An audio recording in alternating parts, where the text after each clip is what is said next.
Hello, everybody. Welcome to another episode of Autodidactica. I Yeah, am one half of your host, Matt Paul.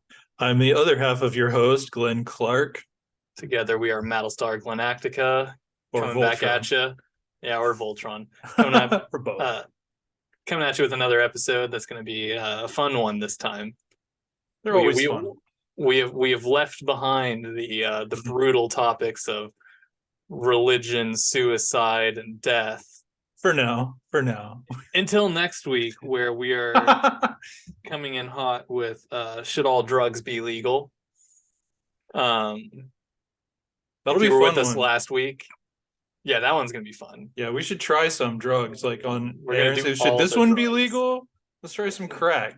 Should this one be Crystal, legal? Crystal. yeah, we're gonna be doing a 24-hour podcast. And we won't even know it. Yeah, it'll go by in 5 minutes for us. A good 18 hours will probably just be us foaming at the mouth and staring at the screen.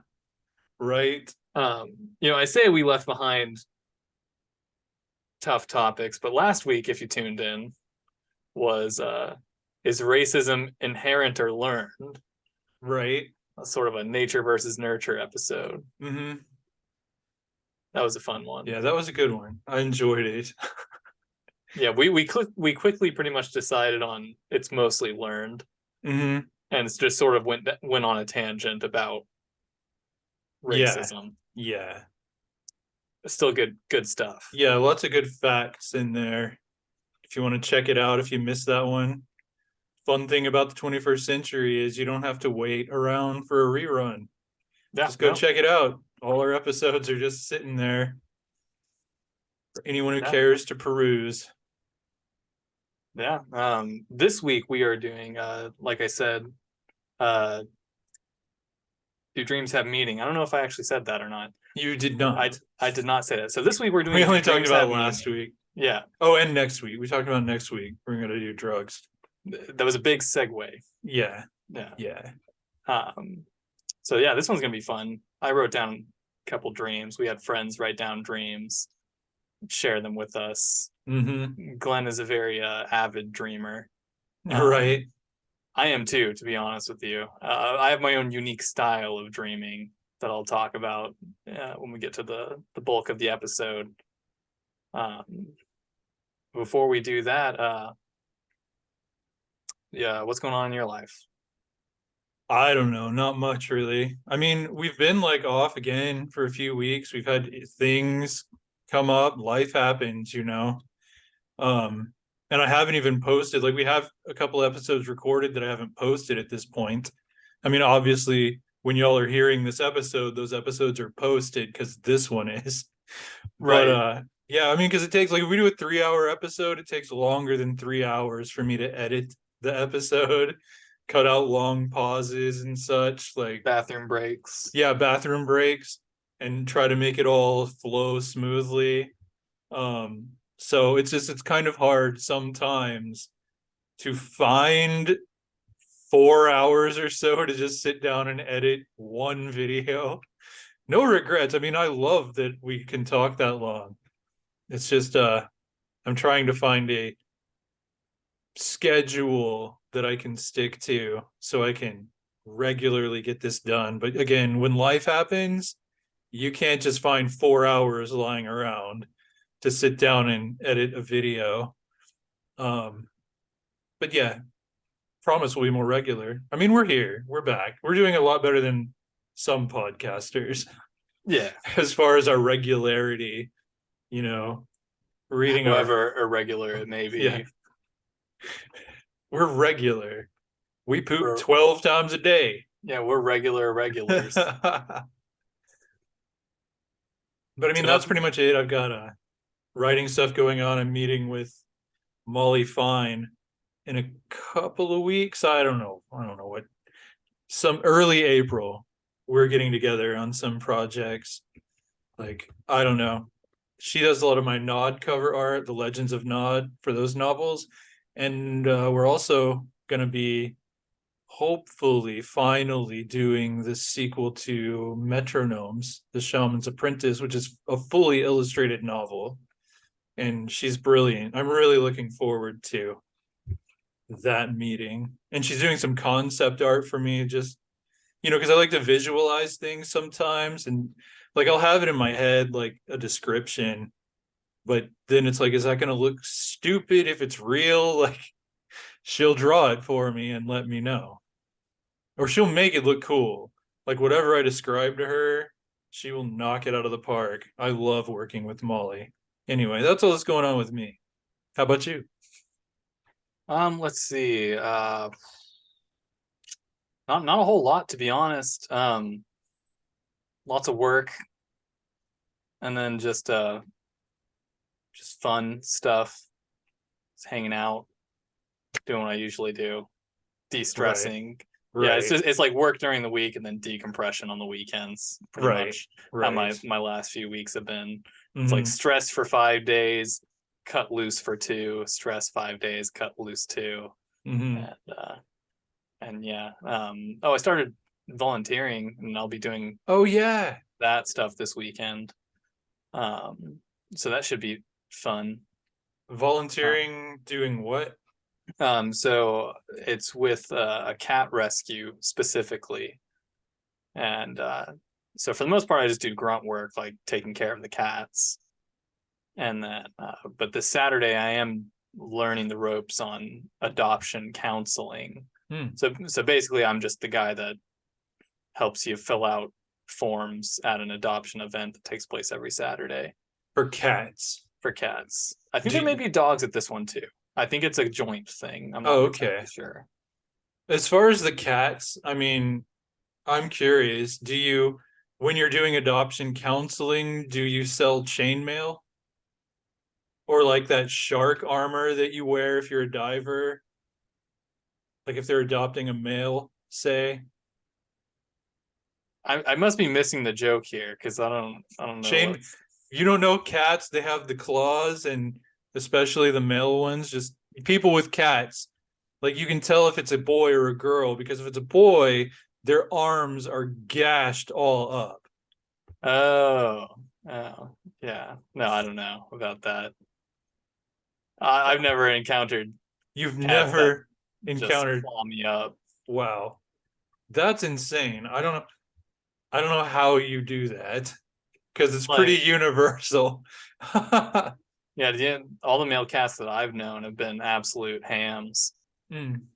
And they just come up to you and just fall on your lap and then say, "Pet me, bitch."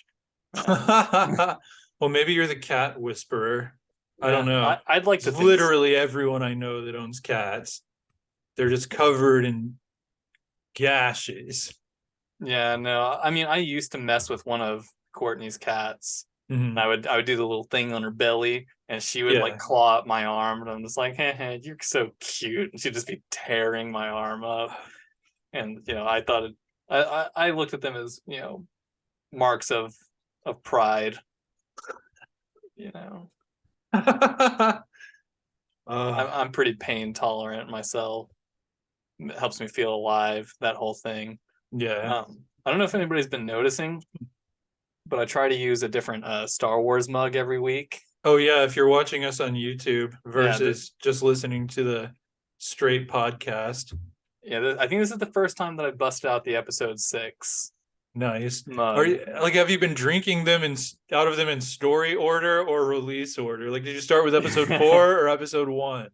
I picked one at random, and then Okay, just and and just then went. just went from there and be like, no, I used that one last week. So I don't know if I've actually used this one or not, but I try to pick with the one that I didn't use the week prior. Okay, gotcha. So I yeah, I got appreciate it. this was a great white elephant gift. Yeah. A full series set of Star Wars mugs with Oh my art from gosh. each episode. Excellent. That was a steal of a white elephant gift. I don't know Oh, I who know. brought that. We It do know was, who I think brought it that, was, but yeah, it was our friend Zach. yeah, and I was just like, hello. I will be taking that. And I was like, I Yeah. almost wanted to be like, Glenn, take this too. Like, steal it from me so Right. no one else can take it. Right. See, yeah, because I got excited when you got that. I'm like, yes, we have cool Star Wars mugs in Mm-hmm. this house now. It was a great time. Mhm. But yeah, without further ado, let's do further. Let's do further. So yeah, we're doing dreams. Doing dreams. That was a good segue. I like Yeah, it. thank you. Yeah. Direct to the point. Yeah, I dream a lot. Mhm. I know you do too. I don't know how our audience dreams. Like I know Courtney doesn't dream at all. One of my good friends, she has a dream a year, it seems like. Yeah. Um, she was on medication before, so it may have affected that. Hmm. Um, but like, I have a dream every day. Like if I really started dream journaling, I Hmm. would have at least a small paragraph every day. And like if I woke up and committed to writing in a dream journal, I usually don't, because when I wake up, all I want to do is go back to sleep, Yeah. which is Yeah. what I usually do, at least after the first alarm. Hmm. And then aside from that, then it's time to start the day. I don't have time to start dream journaling. I'm not. Right. Yeah. Journaling in general, it's one of those things where it's hard to find a place in your schedule for it. But once you do, like I used to keep a journal every day. And I try almost every year to get back into it, but it's kind of like working out too. I'm trying to start working out again, journaling, but a dream journal, like it's hard because yeah, you pretty much have to do it right after you wake up. Yeah. Like our friend Nick Aston keeps a dream journal, which I find impressive. Like he just keeps it by his bed and he'll write his dreams down. Um, Most of the time, I have to use speech to text mhm. because I just do it on my That's a good phone. idea. And, usually I have to decipher it later. Yeah. Yeah. But it, especially for the more detailed dreams, like, Hmm. because that's the thing is I don't want to sit there and write a freaking novel Hmm. for this very vivid dream that I just had. It is going to physically write it out. It's going Hmm. to take me about 30 to 45 minutes. Yeah. And so I just sit there and I just be like, so anyway, I was on this spaceship, right? And the spaceship was a potato. And like, I just start going off from there. Yeah. And Yeah. then, my speech to text makes no sense. So I sort of have to decipher like this. Right. But yeah, no, I tend to dream a lot on the weekends, Hmm. a lot more than during the week. And primarily I was reading about this. I actually saw screw me, I saw a TikTok um of a researcher talking about why you shouldn't go back to sleep after like why you shouldn't hit the snooze button. Hmm. And she was talking about the side effects of it, how you go right into like REM sleep Hmm. when you wake up and then go back to sleep. I don't know, I could be misquoting her, but it's just not good for you to go right back to sleep. It's very bad for you to Okay. like when you wake up, you're supposed to wake up. Um, and if it's time to wake up, I should Oh say, yeah. like Okay. if you went to bed an hour ago and go back to sleep, obviously. But like if your alarm goes off at 7 and you're supposed to get up at 7, don't hit snooze and go to sleep until 7:09. Like, and then when that That's hard alarm for goes me. off, don't hit snooze and wake up at 7:18. And then when that alarm goes off, don't hit snooze and it just don't keep waking up, going back to sleep, waking up, going back to sleep. Hmm. It's actually, according to her, it was bad for your mental health and physical health as well. Okay. But But there, I'm gonna have a hard time breaking up with my snooze button. oh yeah, Like we've been lovers a long time. no, that's one of the benefits of me having to take, you know, my roommate to work every day is Oh like yeah, Chase. I just sleep in until it's time for him to go. Like he doesn't wake me up and say, "Hey, I'll be ready in about 30 minutes or something." He just Uh-huh. knocks on my door, opens it, and be like, "Hey, ready when you are." I'm like, "Okay."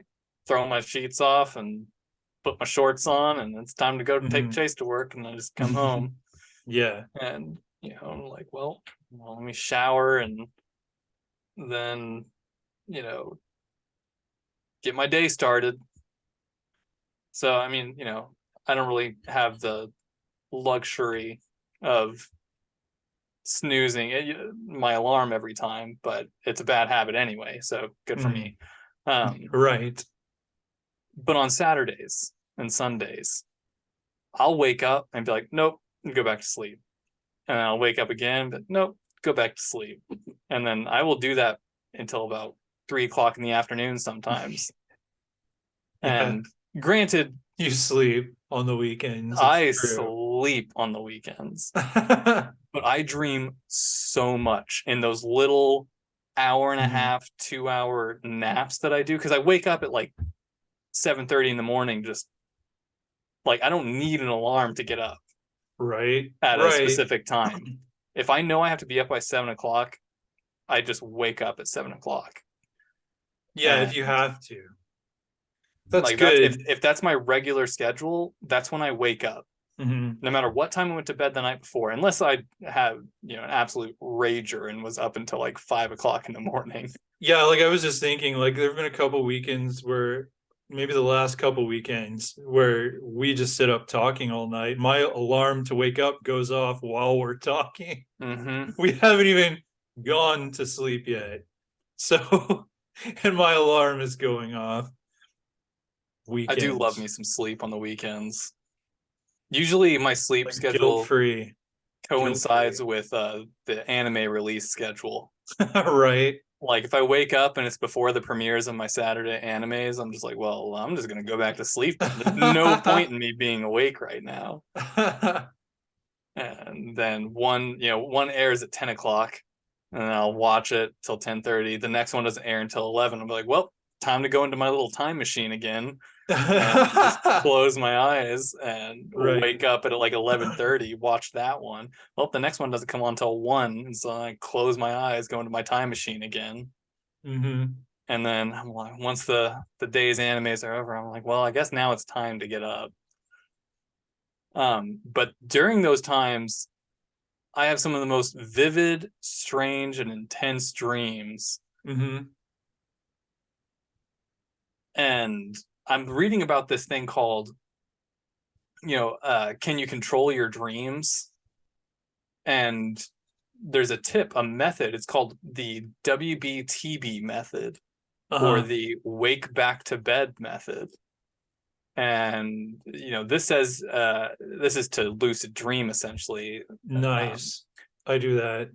as the name implies, you wake up shortly after going to sleep. For example, you can set an alarm for 5 hours post bedtime and fall asleep Hmm. like you usually would. After your alarm goes off, stay awake for about 30 minutes doing a calm activity that keeps you alert, like reading. Go back to Yeah. sleep after that period, and you may experience a lucid dream.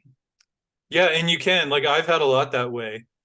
Um, where it's like I don't need to go back to sleep. It's kind of like if I go to sleep when I'm not tired. Um, like after a full night's sleep, go back to sleep, and then when I start dreaming, I'm more likely to figure out, and that's what a lucid dream is for those of you who don't know, is a dream where you're in the dream and you figure out you're in a dream. So you're aware of the fact that this is not the real world. But yeah, it'll kick in if I've got full rest and I'm dreaming. I'm more likely to figure it out. Like to see some. We've got to talk about lucid dreams at some point in this episode because I got some stories. That's But all you, man, because I don't think I've ever had one. yeah, they're rare. They're rare to the point that up until recently, I'm pretty sure they weren't even commonly accepted as being real. Like if someone told you they had such an experience, they were not to be believed. I mean, But most of and the I time, was I like, think I people that know they're say it, real. But I tend to think most people are bullshitting when they say uh it because, just because you've never had that yeah, experience. I've never had that experience. And I'm just like, well, like I can contradict myself when I Hmm. say, like, if you think you're in a dream and you're in a dream, isn't that just you in the dream thinking that you're in a dream? And then I just like spin my wheels around and just be like, is this really your consciousness that is dreaming, or did you dream that you dreamt you were dreaming? And Right. so how But no, lucid is it actually? it's And like you're in a dream and like there's a story. It's like you're in a story that's happening which makes no without sense. right. Because it's like I one in particular I had like there was a nightmare. There was like a cornfield and werewolves, and people were running and screaming and being chased by werewolves. And that's where I usually do it, is I'll be like, wait a minute, something feels weird here. Like, werewolves? Wait a minute. And then I'll do like, if you hold your nose and close your mouth and you can breathe, you're dreaming. If you can't get a breath, you're awake. Fortunately, the cornfield full of werewolves, I was able to breathe through my nose. And I was like, okay, this is a dream. And so then the story continues to unfold around me, but I'm now controlling my own narrative. Like, I'm just walking past the people screaming and being torn apart by werewolves. I'm just like, yeah. I get out of my way. I'm gonna go do something else now. Ridiculous. Right. But yeah, I mean, I can assure you, at least, again, that is anecdotal evidence, but I am very well aware that lucid dreams are not BS. Yeah, show me your damn ECG test or whatever. Right. I mean, and that's what I think people are doing, because it's accepted now as, yes, this is a thing. People can control their dreams. And it's like being a god. It is so insanely cool. But yeah, I guess we'll get to that. Continue. Proceed. So yeah, I was just going over mostly like when I dream tends to be like my most memorable dreams tend to occur whenever I am doing those Saturday snooze sessions. As for the content of my dreams, my dreams are mostly apocalyptic.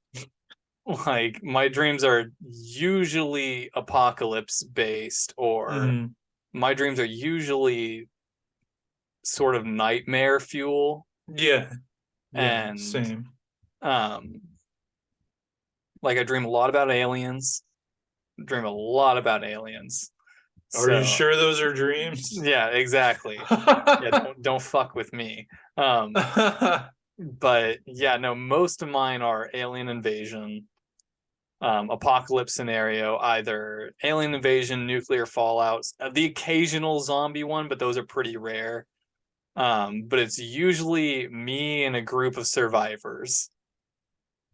And it'll jump around to being different weird stuff. Like it'll go straight from like a college party situation to Code Orange, and people are now eating other people, or aliens are attacking, and switch. Characters will often switch out. Like I'll be running around with Chase, and then in the same spot that Chase was, all of a sudden it's Courtney. And then it'll just, so it gets weird. Like people just step in and out of the story. Yeah, dreams are weird like that. And so do they have meaning?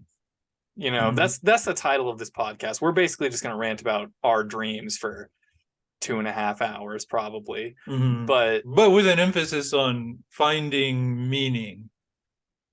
Yeah. And looking at some other dreams. Like a couple people responded when we asked for dreams on the social medias for this episode. True. And we can try to discern any meaning. The main thing for me is, like, me personally, I don't really see any meaning in dreams other than just fun little bits of sleepy time. Yeah. Like, scientists still don't know why we dream. Or rather, there's a lot we don't know about dreams. Yeah. The most commonly accepted thing is that it's, at the very least, it is a way for our brain to process the day's activities, our life events and memories, and sort of organize things and sort it out. Right. And I think to a large degree, it's processing subconscious data, like things that you have pulled into your mind that you're not even aware that you've observed throughout the day, or feelings that are repressed. And they're on the surface. They take control when you're asleep because they're not getting any attention when you're awake.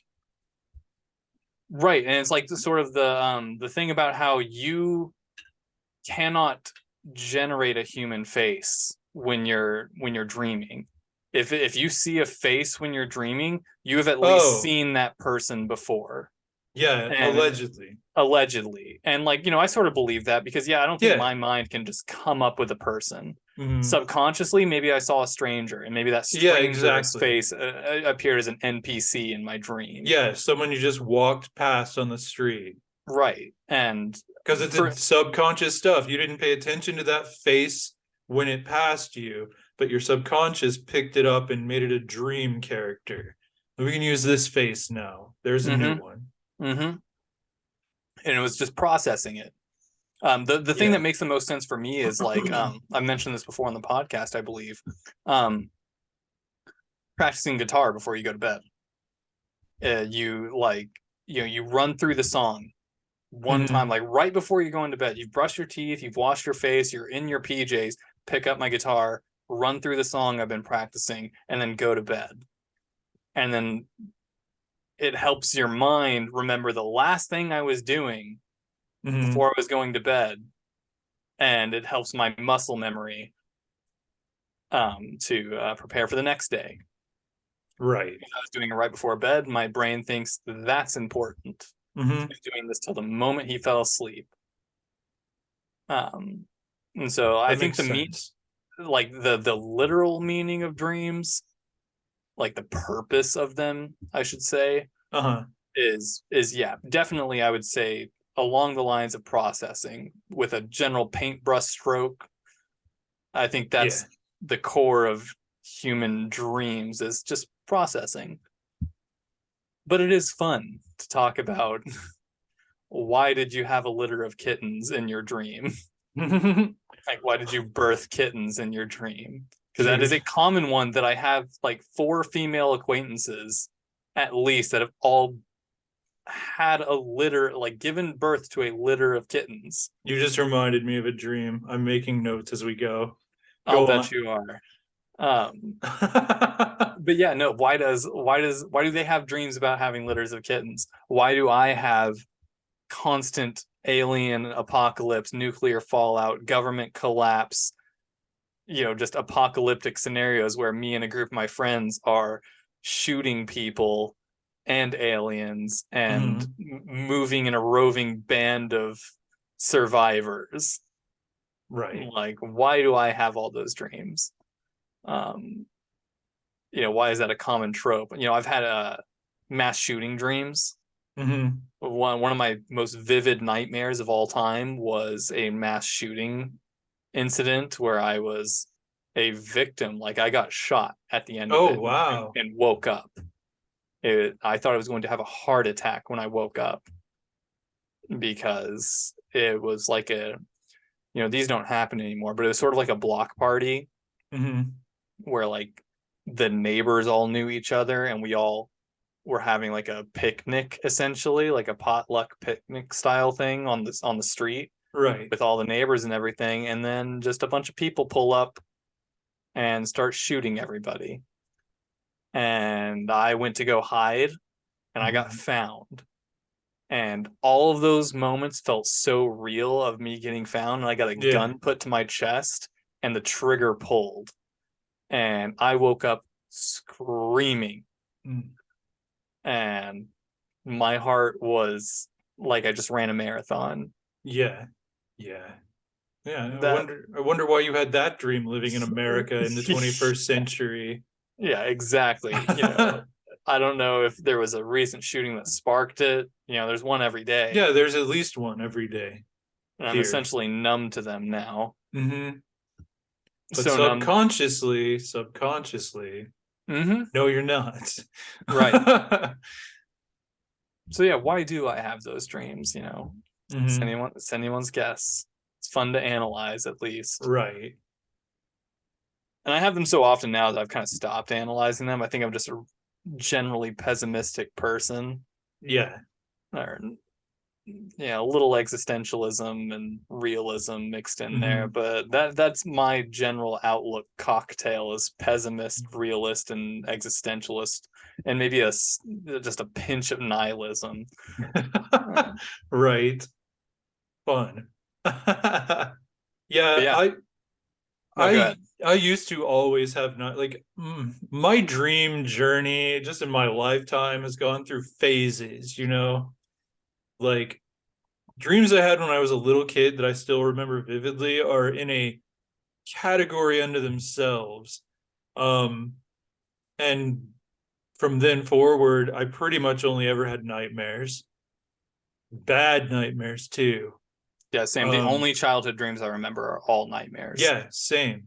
Because that's all I had as a kid. And lately, um, I haven't dreamt as much, honestly, and I think it has to do with the medicine I take before I go to sleep.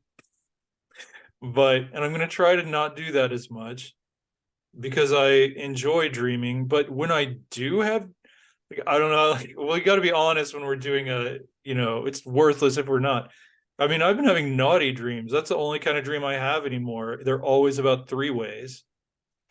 The only kind of dreams I Well, have for thanks for tuning in, everybody. the past several months have been about insane bisexual three ways. But yeah, Freudian three ways. right. Um, and I think I figured out why. I figured out what that is my subconscious is trying to tell me. I'm gonna have to remember it as we go though. When we come back to that, I don't know what order you want to do things in. Oh, there is no Because order. you're directing this episode. So this is a dream. we're dreaming. Yeah, we're lucid dreaming. Though, like if you want to lucid dream, a good thing to do, like this is how I started doing it regularly at one point. And that was another phase I went through, I think, in my dreaming, where I was lucid dreaming all the time. And it really altered my worldview when I was conscious. Because I started interpreting things. Like to me, that's what it was all about. Because I may go on a tangent here. Go for it. But when I was a teenager, my youth minister, Walt Markham, he taught us how to interpret dreams. And we would do this all the time. Like a group of us would just share dreams and interpret them. And, he was coming at it from a religious perspective, but it translates into a secular perspective as well, exactly what he taught us. Because there's two ways of looking at the exact same thing. Because what he said is there are two ways to interpret a dream. Or well, three maybe, because three is it's just crazy. It's just a bunch of crazy. It means nothing. But if it does have meaning, you either look at every single character in that dream and say every person is you, the dreamer. Every person is an aspect of yourself. And the other way is to look at every character in the dream as every person in the dream is God. So in the case of interpreting it with everyone being you, that is, to me, I take that as the message is internal. The message is coming from your subconscious mind.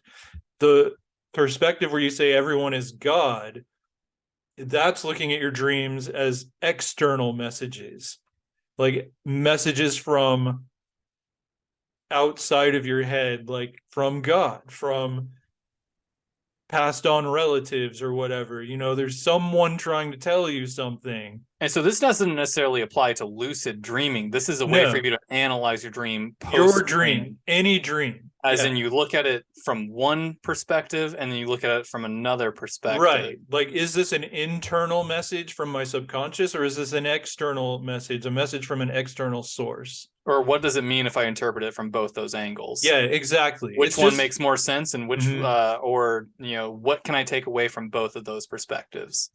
Right, exactly. Interesting. Your youth minister sounds almost like my youth minister. Who was that?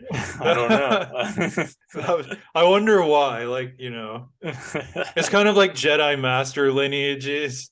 Yeah, it's like you're Walt's intellectual grandson. Yeah, I'm in a way. I'm Luke, you're Ben, and he's Yoda. Right? No, exactly. That's what it is. So was I any different when you taught me? Right. So he taught us these ways to interpret our dreams. And man, I don't even remember where I started because I backtracked and I Lucid dreaming. backtracked. Lucid dreaming, is that where it started? I think that's where it started. Oh, wait. right. Well, because Yeah. I started by saying this is how you can lucid dream. Yep. And this is going to be a tangent. Yeah, so you have to practice, and because you're gonna the habits you form in the waking world, you'll carry with you into the dream. If it becomes rote, if it becomes something you do every 15 or 30 minutes, you do a reality check. And that's like what I was just talking about, where you pinch your nose closed and try to breathe through it. There are other things you can do, like just stop and look at something where there are words. And this one doesn't work for me because for some reason, my brain, maybe because I'm a writer and I have words in my head all the time, I'm thinking about words and letters. So dreams can't fool me with words, but most people, Yeah, I can't read if in a you dream. yeah, if you look at like a post, Like a a sign, and try yeah. to read it, it will be gibberish. Or just It's blurry. yeah, or I just don't comprehend it. Yeah, Like, you cannot read in a dream. There are exceptions, but most people can't. But that's why I think do two tests. are you good at Do spelling in the air? I can't spell in the air at all. Like spell alphabet. ALPHABET. I don't Of know. course, I'm not good at spelling either. Just in general. Neither was Walton. We both write books and can't Interesting. spell. It's really weird. I can't spell Like in I'd be the air for lost shit. without I can do spell check. mental math all day long, but I cannot spell in the air. Well, good luck doing it in a dream then, because Yeah, exactly. I'm not even trying. I'm pretty sure I don't even look at signs in my dreams. right. Well, see, Like, but that's if you start doing it while you're awake, as if and in the with the intent of testing to see if you're awake or dreaming, then you will start to do it in your dreams because it becomes a habit in life. You carry that habit into your dreams. And I recommend the nose one. Close your mouth, pinch your nose closed, try to take a breath. If no breath comes out or comes in, you're awake. So let go of your nose and start breathing again. But if your nose is pinched closed and you can breathe, you are asleep. No matter how real the world around you seems, you are asleep because it'll try to trick you. Like it seems as real as this. That's what my experience in lucid dreaming has been. It is exactly like this, as far as how you oh, can so touch yeah. things, smell things. Then I guess I Everything is have very lucid dreamed solid. before. Where you just woke up to the reality that you're dreaming. No, like I guess not so much. But I just wrote this down. I don't want to take away from your tangent, so I Oh, can that's come back to fine. We this. can tangent for hours. Yeah, that's kind of our whole thing. Yeah. But no, what you just reminded me of was I've had several, but I remember one the most vividly. Um, dreams that span seemingly weeks, months, or years. Oh yeah. Where I live my life for this particular one that I remember the most was like I lived for like almost a month in my dream. Like I think it's because I had gotten, for one thing, I had gotten into such a routine with my life where like I was like 23 and my literal routine was wake up, go to the office, do my monotonous work for 9 hours, eat at Chipotle every day during my lunch break, and drive home in 2 hours of traffic, get home, smoke weed, and then play Xbox until I went to bed to wake up and do it all again the next day. Right. And then the weekends were just an exacerbation of what I would do on the weeknights, but except all day Saturday and all day Sunday. Yeah. And that was my life every day.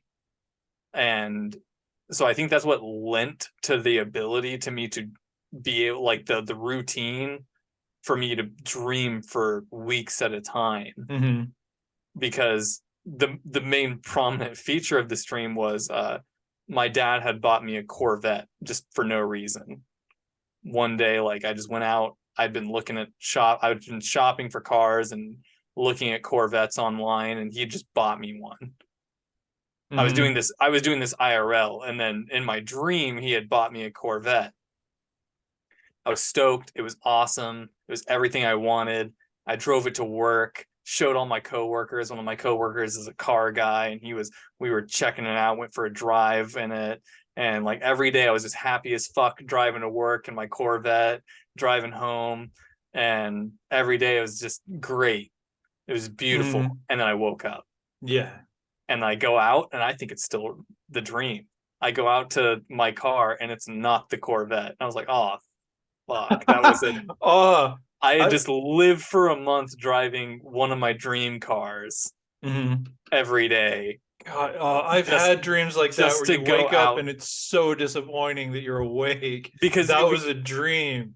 yeah, because no, like it was like I didn't realize that wasn't reality until I walked out the door. Like I showered like all stoked and like because I've been doing this every day for almost a month. And so I woke up, I showered, I brushed my teeth, I put my clothes on, still thinking I'm about to walk out to a Corvette. I ate my bagel and I go out to my car. I'm like, what the hell is this piece of shit? I was like, wait a minute. I was like, oh, son of a bitch. And like, I was so depressed that day Mhm. because it felt like I had just walked out of a different life. And Right, because you I've had did. yeah, no, and so those are weird. I don't know if that counts as lucid dreaming No. because I didn't yeah, because I didn't realize it was a dream. It's Mhm. more like I was living my life though. That's why Right. your description of lucid How dreaming real it is. reminded me of Yeah. that.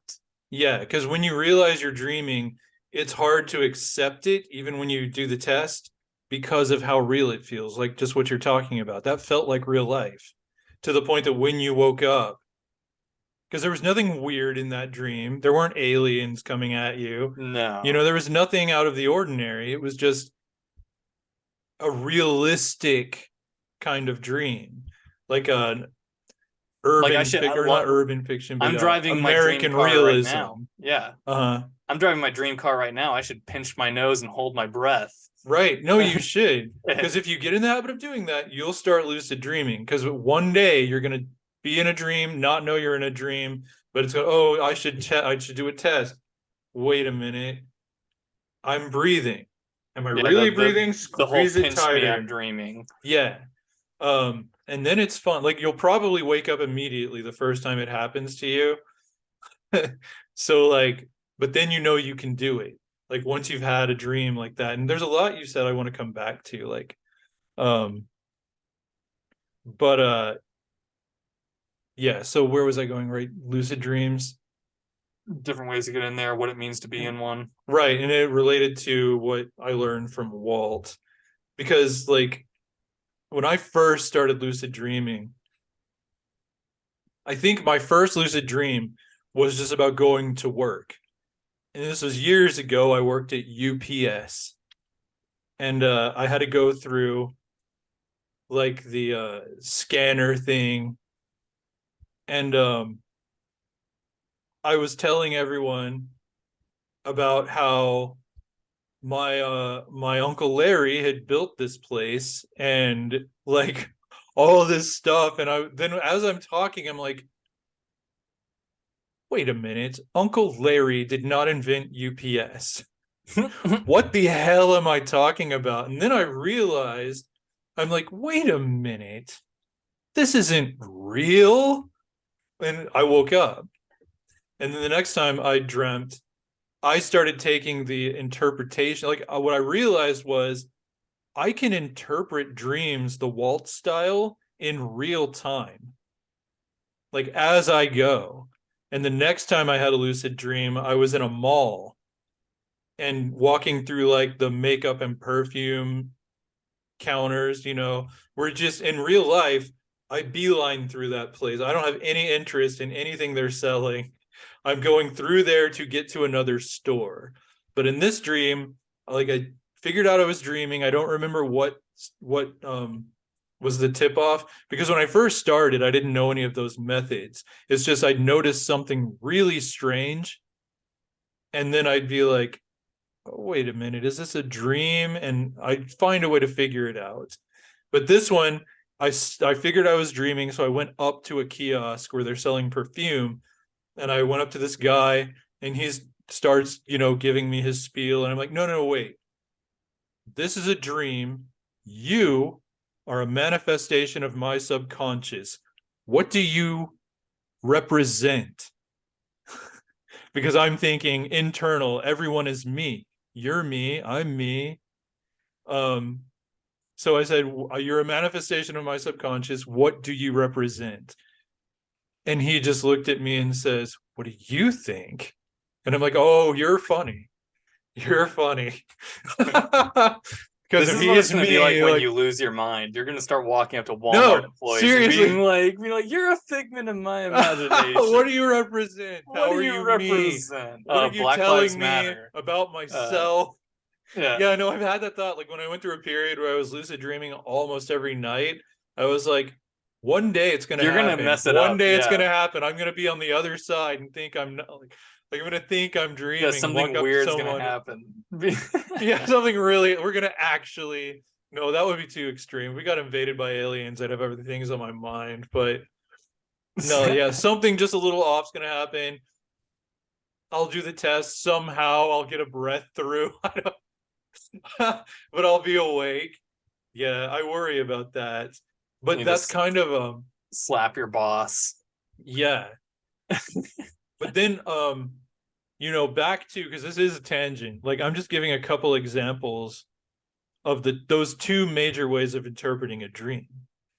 Um because another time this is back when I worked at the church, and I had to preach. I was never given any guidance on how to do that. Apparently, I was good at it because they kept asking me to do it, but I didn't have any earthly idea what to talk about from the pulpit. So I have a lucid dream like the night before, and I'm like, here's what I'm going to do. I'm going to figure it out. If I have a guardian angel, if those are real, this time I'm going for the external, which I've never do in a lucid dream. I'm always internal, because my thinking is that pretty much your dreams are from your mind. Everyone is you. But I do think there could be rare exceptions. I don't know if this one was or not, but it's what I was thinking. I want an external source of guidance in this dream. I'm aware of the dream, that it is a dream, so I can just ask for that, right? If you can communicate with an external source in a dream, or it can communicate with you, then I should be able to ask for that. And it was weird because this is something I run into a lot in lucid dreams as well. And this whole episode isn't going to be about lucid dreams, y'all. That's just one of the many facets. No, you're going into the meaning. Yeah, because what I did was I was in the church in the dream, did the test, because by then I'd been doing it at the church. Like I'll walk past the big poster board, oh, time for a dream test. So I did it, figured out I was dreaming, and I'm like, okay, this is the moment. I got to figure out what to preach about on Sunday. So I asked one of my coworkers, I was like, okay, stop, bear with me. You're not real. But it feels as real as this. So it is kind of scary to do it. And I was like, so you're a manifestation of my subconscious. I want to talk to my guardian angel. And she got really evasive. It was like they didn't want me asking these questions. Every dream character I approached with this request got really evasive and tried to gaslight me. They're like, you're not dreaming, Glenn. Are you okay? This is your but You're I was crazy. Yeah, pretty much. Like they were trying to get me off of this path. And I've had that a few times with different things I was going after in a lucid dream. I'm gonna have people contact me after this, be like, he wasn't dreaming. I remember this Yeah, I situation. remember when he did that. He's a crazy man. He literally walked into my office and said I was a manifestation of his subconscious and demanded to see his guardian angel. Anyway, continue. Yeah, but finally I got relentless, where if I were awake would have been pretty Good scary for everyone. Pull out an AR-15. He said, show me my effing guardian angel. Like, it didn't get that far. It was just like, The no, look, Dollar General employee is terrified. Yeah, right. Right. The cops are coming. I'm not bothered by it because I'm convinced I'm dreaming. Like, whatever. Just like those werewolves where I'm just walking through the carnage and don't even give a crap. Yeah. I'm like, oh, they're not real. I got things to do. Like, they respect you for it. Right. They just back down because they're like, man, that guy's hardcore. He didn't flinch at all. Right. If he's not afraid of us, we should probably be afraid of him. Yeah, he's probably freaking Dracula. Right. Oh, that Dracula. We're gonna come back to that too. Oh, Jesus. One of your 3 ways, no doubt. No, this was a lucid dream. This is a great lucid dream where I was trying to explain. That doesn't throw out the concept of 3-way. No, and I remembered how I figured out what the 3 ways were trying to tell me.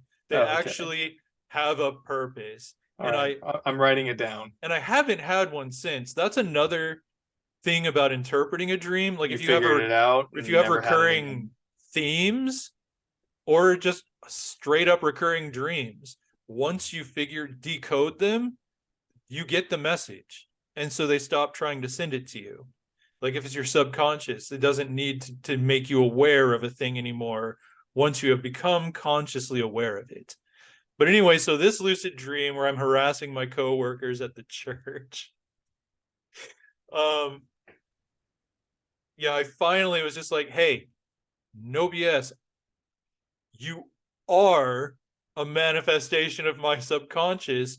This is my world. You will take me to my guardian angel. And the one I was talking to, which was Linda Craig, if you're listening. I'm glad that I was actually asleep. But she finally just kind of laughed and was like, all right, you got me. She seems like the type to eventually lead you to your guardian. Right. She would. And so I think that's probably why I approached no fuss, no muss. Yeah. Yeah, but she did try to steer me away from that. And so she was like, all right, I'll take you to your guardian angel. And so we went down the hall, we went into the bell tower room, but instead of the bell tower being in there, it was this whole other place. And there was an angel sitting up on a big like rock by a fountain, and there was this mother and a little kid. And the little kid had like a little plastic fishing rod, and the angel was trying to teach the kid how to fish. And I just kind of had to wait patiently. And the angel looked really weird. Like paper. He was made out of, like those Paper Mario games? Yeah. Like, he looked 2-dimensional, but he was 3-dimensional. Right. It's like he was flat, but he was also 3D. Like, he looked CGI. He kind of looked, like paper. He was made out of paper. It was weird, but he was just sitting up there. Probably akin to a stained glass. Right. Oh, hey, that makes a lot of sense. Yeah. I hadn't thought about it. See, that's the kind of thing you look for. Like, why would that imagery be there? You're in this church. There's these stained glass windows. Depicting. That makes sense. Yeah. But then I finally get my turn with the angel. And I mean, it was such a weird experience, even in the dream, because the whole time I'm aware that I am dreaming. None of this is quote unquote real. But I'm just looking for answers. And I'm like, all right, I'm really stressed out, guardian angel. I have to preach. I am not a preacher. I do not know what to talk about. And the angel just said to me, drink water. And I was like, what? And there's water everywhere. Because like I said, there's a fountain. They were teaching a kid to fish. And I'm like, drink water? that doesn't help me. And he just says, drink grave water. And I was like, drink grave water. And then I was like, oh. And then I woke up. And then I wrote my sermon all about this time that I almost drowned. And like appeared, like from my experience, I appeared to be saved from an external source, which was perfect for the target audience. That was a perfect story to tell. Yeah, they love that shit. Yeah. Yeah. And to A sea of gray hair. make a point out of it of what, yeah, a sea of gray hair. But it was like, yeah, there was this time I almost drowned. And I mean, that's another story for another time. I have told it before in a video somewhere, but that's what I went with, and that's what I built my whole sermon around. And I got that from a dream. Now, that one, though, it's like, yes, you can definitely interpret that as being an internal message. Like I delved into my subconscious, but I was going at it in the dream, trying to interpret as I went, as though everything is God. It's an external message. Like if everything is God, like if everything is me, then Linda Craig was me, and she was trying to be like, don't do this. You don't want to go down that. That's going to mess up the way you think about the world. Just don't. Then she was like, all right, you're going to do it. You're going to do it. That's me just saying, you know what? We're going to do this. And then the angel could have been me, just delving into my memories. Like, what would be a good sermon? The time you almost drowned, the time a hand you couldn't see held your hand to a rock you didn't have a grip on. I'm like, why didn't I think of that? Well, I did, perhaps, if everything in the dream was me. It was just in my subconscious. But it could have been an external source. I could have possibly been speaking to my actual guardian angel and getting a cryptic bit of advice. I don't know. But, I tend to lean on the everything and everyone is you in a dream. But so we're talking about interpretations and lucid dreams at the same time here. Yeah. That's what this episode is all about. Yeah. Dreams are weird. They're so weird. Dreams are weird. And we have weird friends that have weird dreams. Oh, yes, we do. If you want to go over some of those before I continue on with some of mine that are weird as well. Oh, some of the dreams that we got sent. Yeah, I have one. Okay. Wait, get it here. You haven't read Amanda's yet, have you? I went on your author fan page because that's where that one was posted. And yeah, she posted too. One. The short we make right when you do spoilers for when we do that one.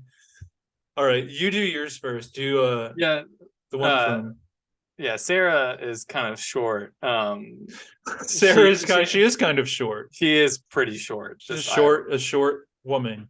Yeah. Well, she had a dream that her husband, Glenn, Destiny, and Rolf, two friends of ours, had all moved in together. Glenn and Rolf shared a bunk bed and had a twin bed in the same room. For some reason, her husband had a full bed in a separate room. Rude. And Destiny had the living room couch, and Cullen was there too for some reason. So she just had a dream from, she's part of our old youth group, and she had a dream with, many of the major characters in our old youth group, plus the addition of her husband, who was met through youth group. Mm-hmm. And Cullen is the weird part of the whole thing, is just because he was sort of a satellite character in our youth group where, he would show up every now and then for the fun stuff. Right. But never for like weekly activities or anything like that. And so hers doesn't have much substance to it, but it just goes to show that, if you have characters in your life, those characters are going to be repeating Oh occurrences yeah. in your dreams. Yeah. And if we wanted to analyze any part of this, Glenn and Rolf sharing a bunk bed is probably the biggest thing that we can analyze there. Mm. And her The husband was sleeping in a separate bed from her. separate bed, and it was the bunk bed in the room with her. She didn't mention. I think it was. It just says we all moved in together. Glenn and Rolf shared a bunk bed, and I had a twin bed in the same room. Okay. So she was sleeping in a twin bed in the same room as you and Rolf on a bunk bed, and her husband was sleeping in a separate room in a full-sized bed by himself. Right. So it sounds like he was living the life. Yeah. Yeah. No, but and this one is unique because I actually work with her husband, and so we talked about this dream, and I was able to ask him questions. And that's key in interpreting dreams. You need to be able to ask the dreamer about things that are going on in their life. Because that's how you apply it back to the metaphors and the symbols. Because I asked if Sarah was experiencing like stress where she perceived that her husband was not. And like, I think work had been exceptionally stressful for her. Like, she didn't have any time to herself, but she saw that her husband did.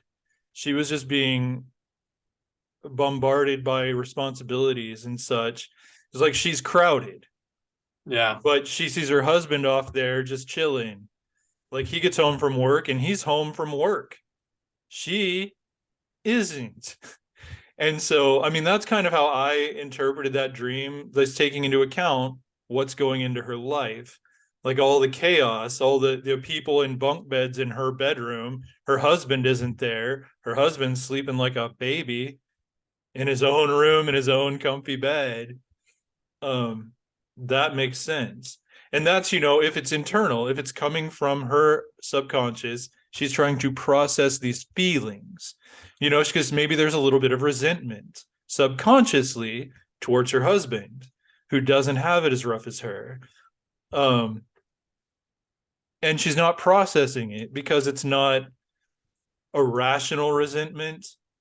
So when we have an irrational emotion or an irrational concern, if we are rational people, we try to repress those thoughts and feelings in the waking world. Like, if you're mad at somebody for something, but that something didn't really happen, or it's just like you think someone thinks a thing, you repress it unless you're kind of crazy.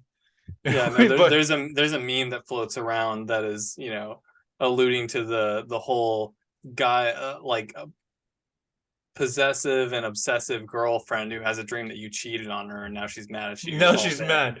Yeah. But it goes a little something like this, and it's like it was a tweet. It's one of those tweet memes where the dude was like, I had a dream last night where my girlfriend didn't listen to me during a zombie apocalypse situation and got eaten, and now I think I understand how she feels whenever she has a dream that I cheated on her, because I was kind of pissed off at her the whole day.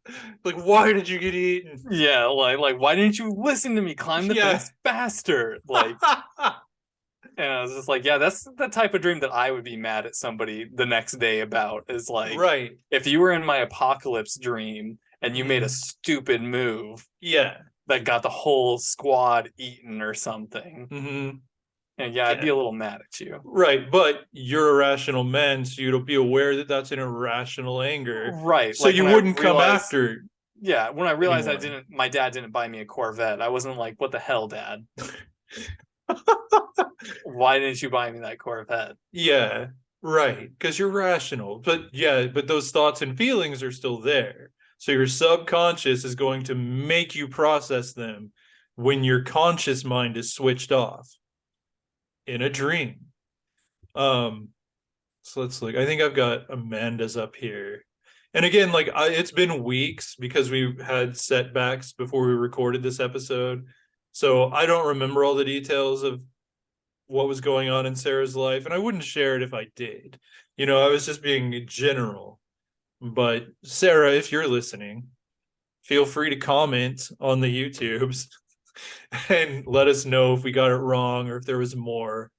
But yeah, let's look at our friend Amanda's. Is any And I no just made offense to anybody, but it, I feel like Amanda's a little bit more of a dream. I think she like keeps it's a like dream we're in for journal. it. We're in for Yeah, it, we're is what in I'm for it when thinking. Amanda starts dreaming Yeah, and sharing those dreams. Back when we yeah. did peer ministry, I think pretty much every one of her things was just like, I had this dream. All right. There was a lot of Yeah, those. no, there were. We did a lot of dream interpreting with Amanda. That's right.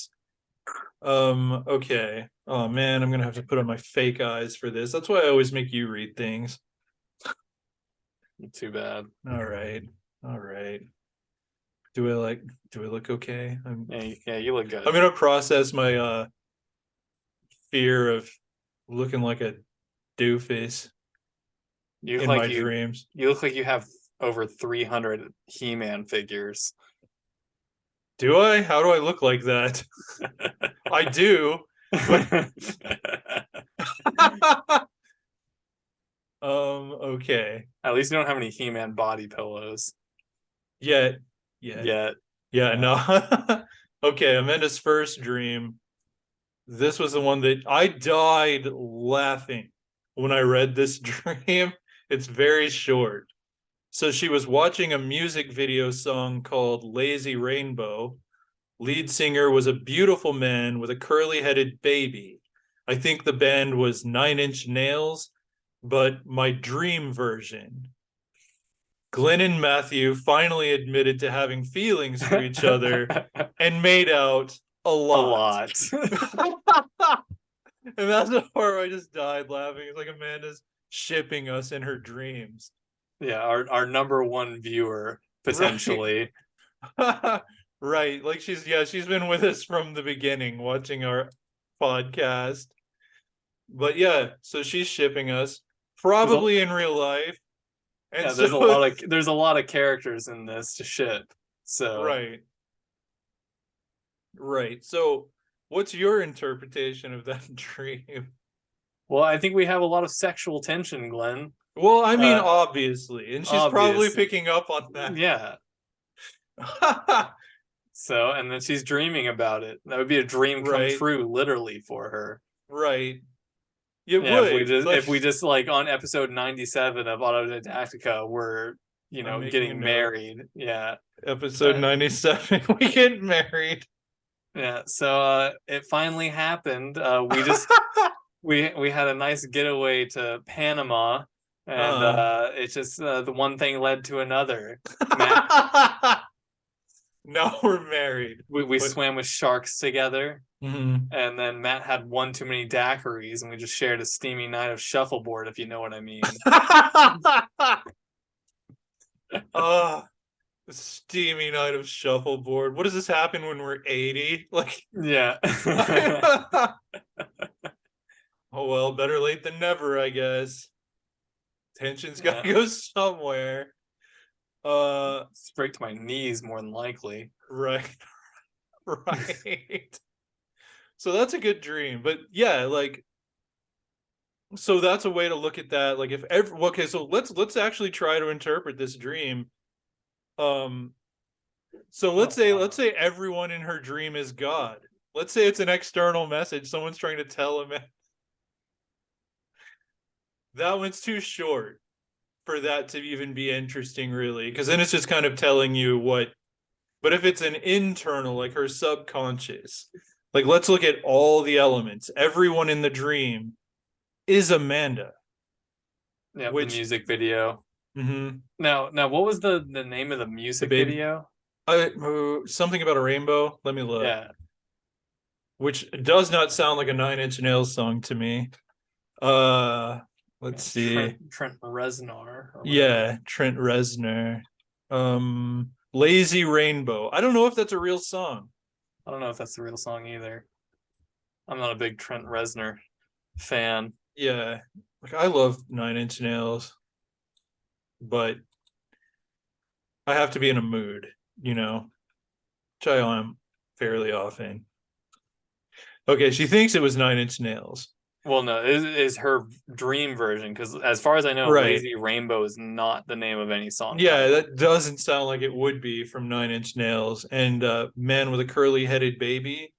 So, okay, so Dream Trent Reznor is Amanda. Curly Headed Baby is Amanda. You and I are Amanda.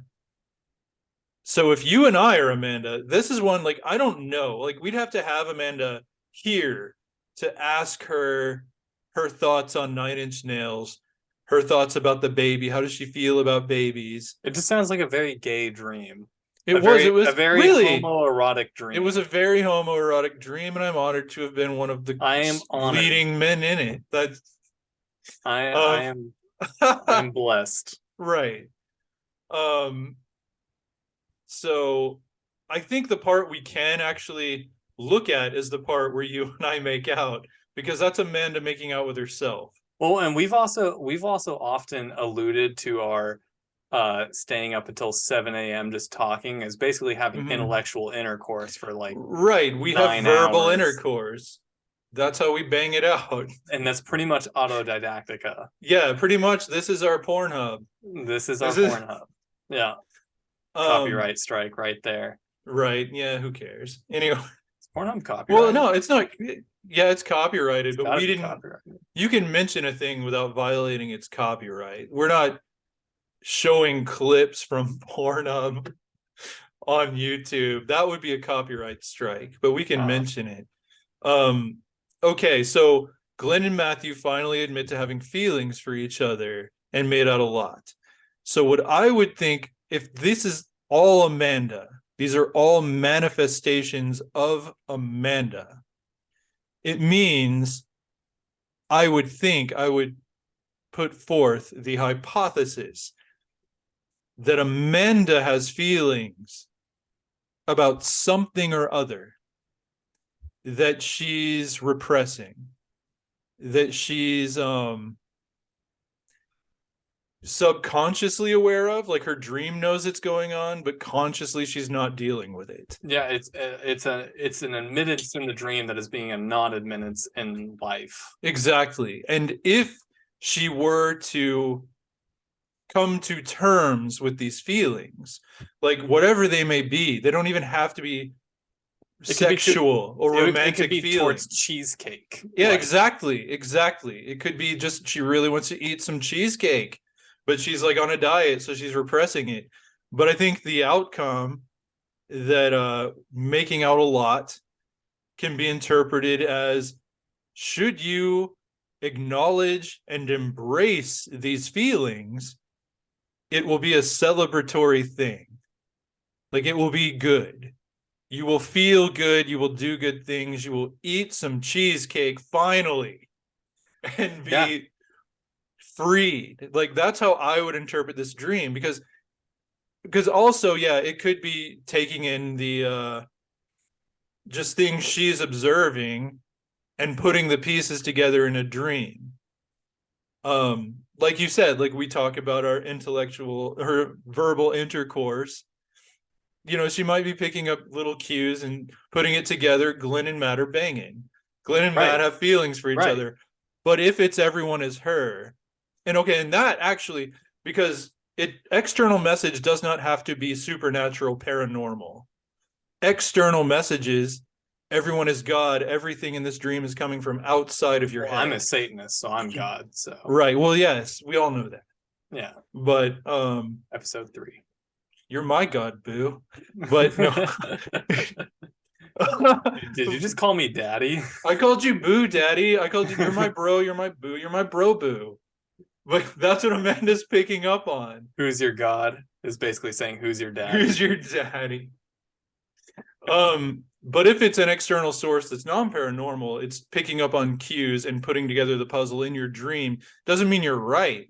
It just means you're processing these clues.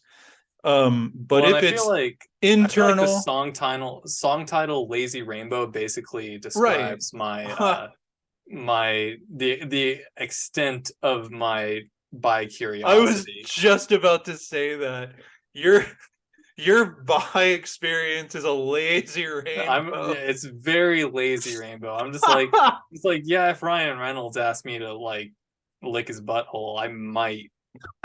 But Right. And I think you should. I mean, if and you have that opportunity, if have that I, experience. it's gonna be a fun party story later on. Mm-hmm. Like, yeah, one time I was working at Whole Foods and Ryan Reynolds just walks in, orders a juice Yeah. cleanse, and then says clean up on aisle me. And, Clean up on aisle me. Oh, and I meet him in the bathroom in nice. 5 minutes. Mm-hmm. But yeah, the lazy rainbow I feel like is the definition of my bi experience. Right. I would agree with that. You're a lazy rainbow. So see, it could be and my rainbow is like a wrecking ball. My rainbow blasts through walls and annihilates buildings. But okay, so but if it's both of us, then she is seeing us. Our dynamic is a lazy rainbow. She's like, get it together already. Figure it out. Figure it out. Figure it out. Get a room. Um, but if everyone is Amanda, then things are not what they are on the surface. You know, like it's a lazy rainbow pertains to Glenn and Matt having feelings for each other they are not admitting to. If everyone's Amanda, that doesn't have, it just means these two things are connected. It doesn't mean they're about the LGBTQ rainbow. Yeah, It means something is on the precipice that isn't on the surface, that should be on the surface. yeah, exactly. And so it's a lazy, the way that Amanda is managing these feelings that are all about Amanda is lazy. And that's what her subconscious is telling her. It's like, you know this, Amanda. You know what you're feeling. You're just pushing it down so far that your pathetic, sad, not pathetic, but your frustrated subconscious only can discuss this with you in a dream. I'm giving it to you here. Lazy rainbow. That's you and your feelings. Glenn and Matt, those are your feelings. But it's not about Glenn and Matt. It's not about a rainbow. It's not about a Nine Inch Nails concert. It's about feelings that Amanda is maybe like on the, it's like if there's a purgatory between conscious and subconscious, maybe that's where these feelings are. And so Amanda's aware of it, but she's not acknowledging her awareness of it. And she knows darn well that that's lazy. Right. And that she'll be happy if she comes to terms with whatever she has these repressed feelings about. And when it comes to these internal interpretations, this is more of a me to you question. Do you think that it's important to, if in the dream I am Amanda, Matt is Amanda, Glenn is Amanda, Trent Reznor is Amanda, yeah, do you think it's important to interpret what Matt represents to her and what Glenn represents to her? We can't know that. Yes, exactly. We can't know that without talking to her. Right. And so if she could break down what Matt represents to her and what Glenn represents to her, and even what the relationship between Glenn and Matt represents to her. What does our friendship represent to her?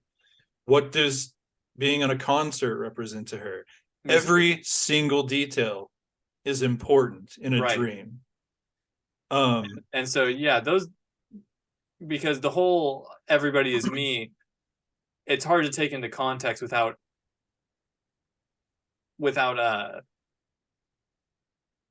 examining who those people are to you, and then applying yourself to them. Right. Because if they're just some random NPC, then they don't mean anything to you.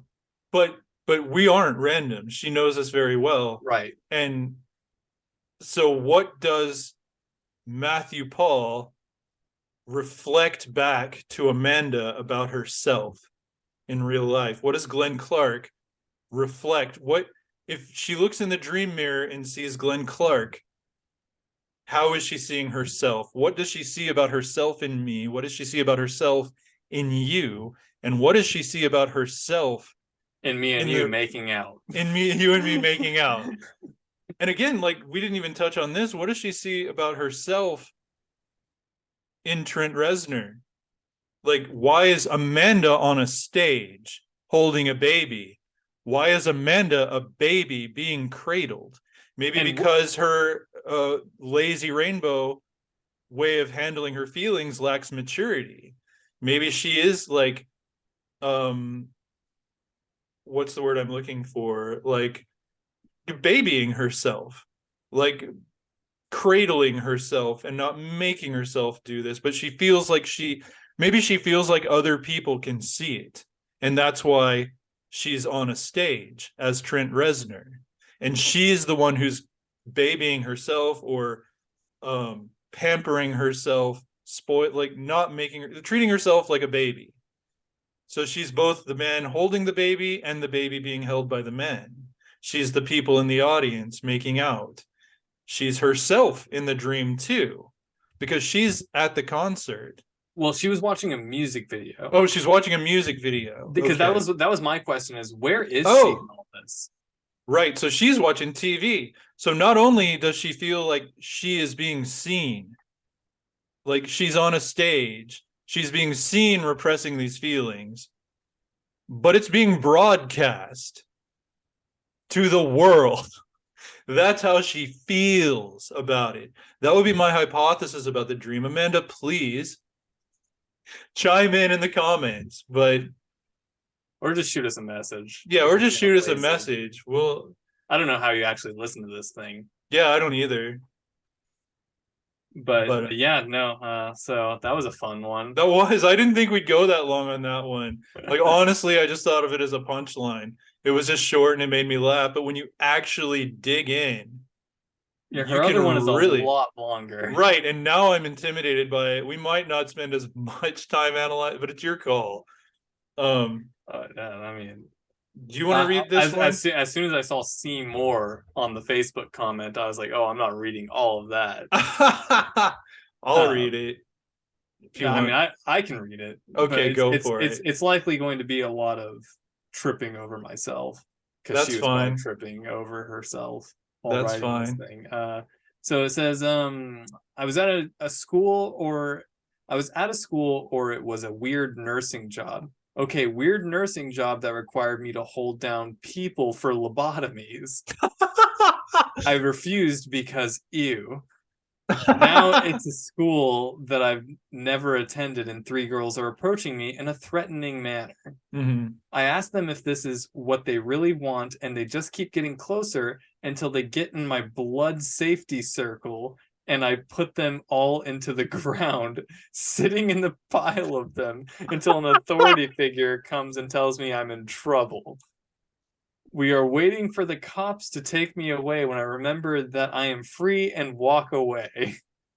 I walk along the banks of a crisp blue river. I walk in the water to get along my freedom path. Mhm.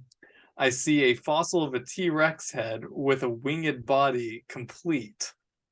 I am feeling lonely in my freedom. I walk to the tree line, seeing a group of girls with fireworks. I've been spotted. Next, I remember us being in a crowded internet cafe, or just a cafe. Jared, old boyfriend, is there and doesn't Mhm. recognize me. He squeezes past me and says, "Excuse me, lady," or something like that. I recognize him as my IRL boyfriend, and I recognize that he's not my in-dream boyfriend yet. I make a quick work of that, and suddenly I'm in his dream convertible. I call up my internet friend Boris just to tell him that I'm dreaming. I'm dreaming. I'm actually asleep right now. And he was like, "Whoa, dude." And then I hung up and turned to Jared asking him if he knew I was asleep. He said, "Yeah, not surprised at all." I woke up from Trooper meowing from food. I assume Trooper's a cat. I assume Trooper is a cat as well. Trooper could be just a weirdo. So yeah, we got school, nursing job, weird nursing job, holding down for lobotomies. I refuse. So the first segment of her dream, if we view this internally, she's lobotomizing herself forcefully, and she Right. refuses to do so. Right. So she's conflicted. It's like she's kind of locked into something where she has to do harm to herself, She's but she's gaslighting refusing to do herself harm to and then herself. refusing to continue. Right. Or like she's feeling You're crazy. pressured to do something that would hurt Yes, herself. somebody is telling her she's crazy, and Uh-huh. you should fix this Right. about you, Right. because that's why they give lobotomies, Mm-hmm. is because you're crazy. You're not acting like a proper United States citizen. So let's drive a stake into your cranium. Mm-hmm. You're probably a Or yeah. communist. Yeah, it could be like she is hurting herself like that. Like she feels that way about herself and she is trying to do something about it, but she's also fighting against the No, impulse to do something about it because she doesn't, I don't know. but the something is an extreme measure. That's the thing. Yeah, yeah. Lobotomy is an extreme Extreme measure that is maybe never necessary. has no place in common medical science. Right. It's yeah. Lobotomies are an outdated practice that And does not serve any current medical application. right. And so Right. Never basically, did. she's telling herself to take a drastic measure in order to correct a minor flaw about herself, and then stopping herself from doing so. Yeah. Yeah. Because that's not a good thing to do. It seems like somebody is pointing out some sort of crazy in her, some sort of perceived crazy in her, because that's what all lobotomies ended up being. Right. Most lobotomies were like, she's crazy because she won't have 10 of my kids. So my wife must be crazy. Let's lock her up in an institution, get her lobotomized, and send her back to me. That was the 1950s lobotomy in a nutshell. Is they're exhibiting transcendental behavior. Like they're exhibiting progressive behavior. They're exhibiting artistic behavior. Lobotomies were damn near the Salem witch trials of the 1940s, 50s, and 50s. Like, yeah. It was just to a large degree, I think. And it was even earlier too. Like it was just if you got depression, a convenient. lobotomy. Let's get rid of this person. You got bipolar, lobotomy. Just it was something people don't want to deal with. They lobotomize you. You don't do it anymore, but you do just sit in a corner and drool. Yeah. So they have to deal with that. And so to analyze that portion, if everybody's her, then that's how I would view it. Is everybody is her, as in she's required to have a lobotomy. So there's maybe something about herself that makes her uncomfortable, that she wants to lobotomize, but she also loves it about herself. Yeah. Like she knows it's an extreme solution. That's why her subconscious is presenting it as a lobotomy. Like she wants to do the nuclear option. She wants to eradicate a thing about herself, but it's also a thing that she values about herself. So she won't allow herself to eradicate it. Or it's a thing that doesn't, or it's a thing that just doesn't require such an extreme measure. Right. That could be it too, because let's look at the rest of the dream. Yep. Because it switches gears right there. Because this is like what I was talking about my dreams do. My dreams just switch gears immediately, because she just says, now it's a school that I've never attended, and 3 girls are approaching me in a threatening manner. I ask them if this is what they want, and they just keep getting closer. So they get in my blood safety circle. I don't know what blood safety circle means. I don't either. I don't know if that's just a typo or something, because she was rapid typing, but basically they get into a personal space. Yeah. And is how I perceive kills them? Is that what happens? I put them all in the ground. I put them all to the ground. Yes. Not necessarily in the ground. So, and if I know Amanda, 90% of people, she can put to the ground. The blood circle, I looked this up. The blood circle, also known as a safety circle, I'm reading off of Wikipedia, is a term used in scouting to describe the area within the radius of the arm and blade length combined when using a knife, saw, or axe. Ah, This can be envisioned as a sphere with a person and a sharp instrument at its center. Presumably, anyone within this radius is at risk of injury. To prevent injury to others, it is considered desirable to keep other people outside of the circle at all times. the blood safety. As in, Yeah, if I'm swinging an axe, the length of my arm plus axe is my blood safety circle right. to my center. The Hmm. radius at which I can swing the Yeah, axe around and harm you. yeah, and that's Um, it looks like it's not so I think she was just it's the using that as practice is delimit that's a new word. A blood circle is used for a number delimit. of activities involving sharp instruments, including whittling. So it's not like you're just, Yeah, I'm pretty sure this I've is heard my this circle of before. violence, but Yeah, I'm pretty sure I've heard this, this before in Boy Scouts. That's where I okay, recognize the term. okay. But yeah, so I think she was just using that mostly as slang Yeah, um, it's a fitting term for what's going on in for the dream. Amanda. Yeah, for Um, Amanda. Amanda probably has a blood safety circle, a mental blood safety circle at without all a sharp, times. yeah, without a sharp edge. Right. I love Um, Amanda. I love Amanda. Um, but yeah, so basically she goes from being lobotomized and giving herself a lobotomy, if we're viewing this internally, and to a group of Amandas ganging up on Amanda and Amanda beating them all into the ground Right. in a school setting. So if you look at it as is has one theme, one message. The lobotomy scene and the blood circle scene are the same message. That's what I'm Honestly, thinking right now. It's like she's being assaulted and she's defending herself, but she's being assaulted by herself and she's defending well, herself in the from first scene, herself. yeah, in the first scene, she was defending herself from herself Mm-hmm. because Well, she was a patient who has mm-hmm. no power, but the nurse that was Amanda Oh, refused to right. do the That's right. lobotomy. Because she was three people. That's right. Yeah, she was both the lobotomized, the lobotomist, and the And people then, holding the mm-hmm. lobotomized down. Yeah, And the lobotomist refused to perform the she was, procedure. yeah, she was the accused, the accuser, and the executioner. Yeah. Fun. And so in this scene, she's both the bully and the bullied. Mm-hmm. And so it's a little bit of a different scenario, but largely the same message, but to a less extreme, I would argue. Yeah, it's less of an extreme, but it's But she still, fights for herself. She's the patient, she's the lobotomized fighting for herself in this situation. yeah, yeah. She's the accused, the victim not playing the victim. Mm-hmm. And that's, I guess, what it is. Like, she's like, if everyone is Amanda in the dream, Basically, she Amanda's feels powerful.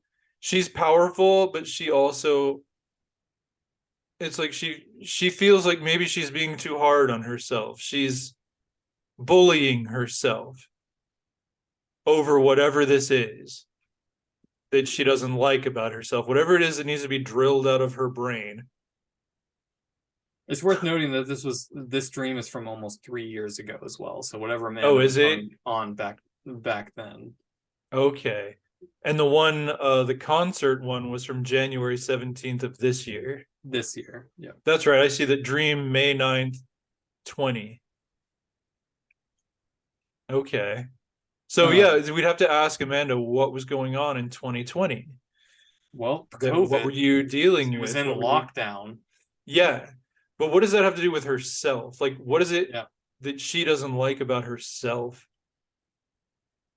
And then during a large May of portion of the 2020? next section um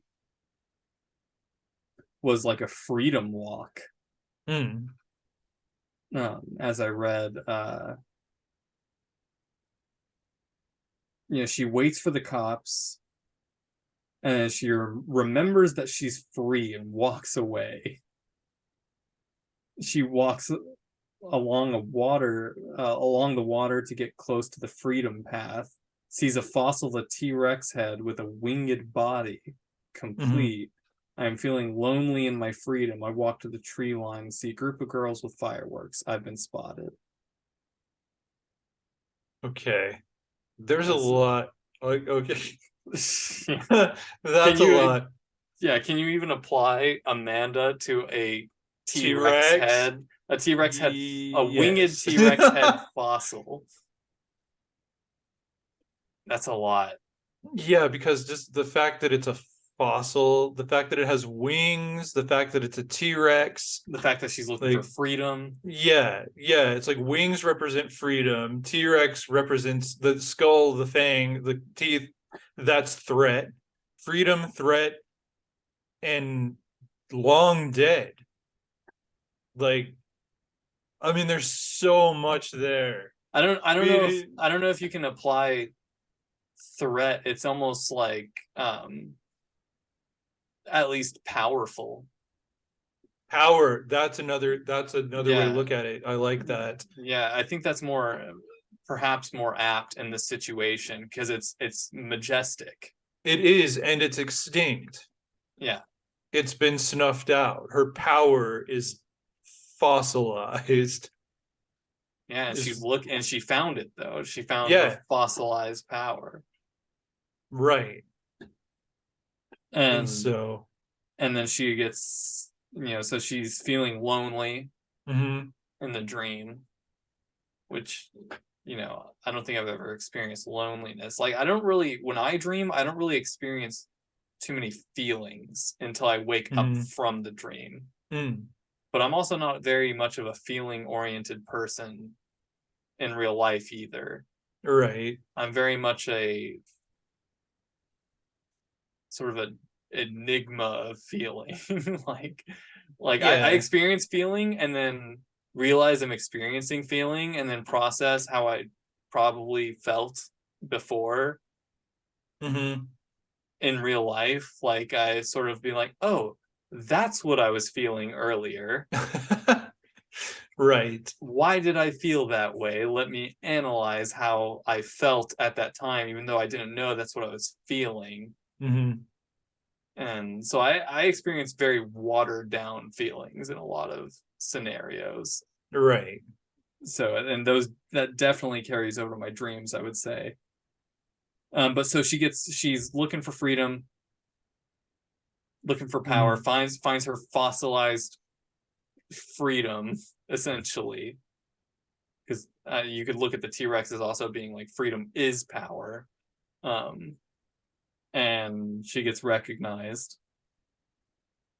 Uh, so that could be taken a lot of Yeah. ways because she doesn't go into detail after that because it's I guess her dream skips after that Uh-huh. because like when you're on a journey of like self-improvement, whenever people start like spectating you, Hmm. that causes me anxiety. Yes. No, for real, because you're trying something new. Like, you're trying to You start going to the gym rebuild yourself. Yeah. and you Fortify feel like and yourself you feel like everybody's looking at you. and judging you. Look at that skinny guy trying to put on muscle. Look at that fat guy trying to lose weight. Yeah, you feel Everybody's hmm. looking at you. You feel spotted. Hmm. You're exposed. And so when you're on a journey of empowerment, which seems to be her little river walk journey For here, sure. Yeah. and then you get spotted, it can be intimidating, Hmm. you know, and And like, it is like there's this this through line, like a spinal cord of this dream is this theme, because like you mentioned earlier, how characters will shift in a dream. Like at yeah, one point it'll be Chase, another time it'll be the same person, but now it's Courtney.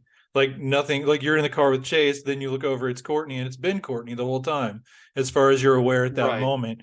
But it's kind of like if your subconscious is saying, okay, look at it this way.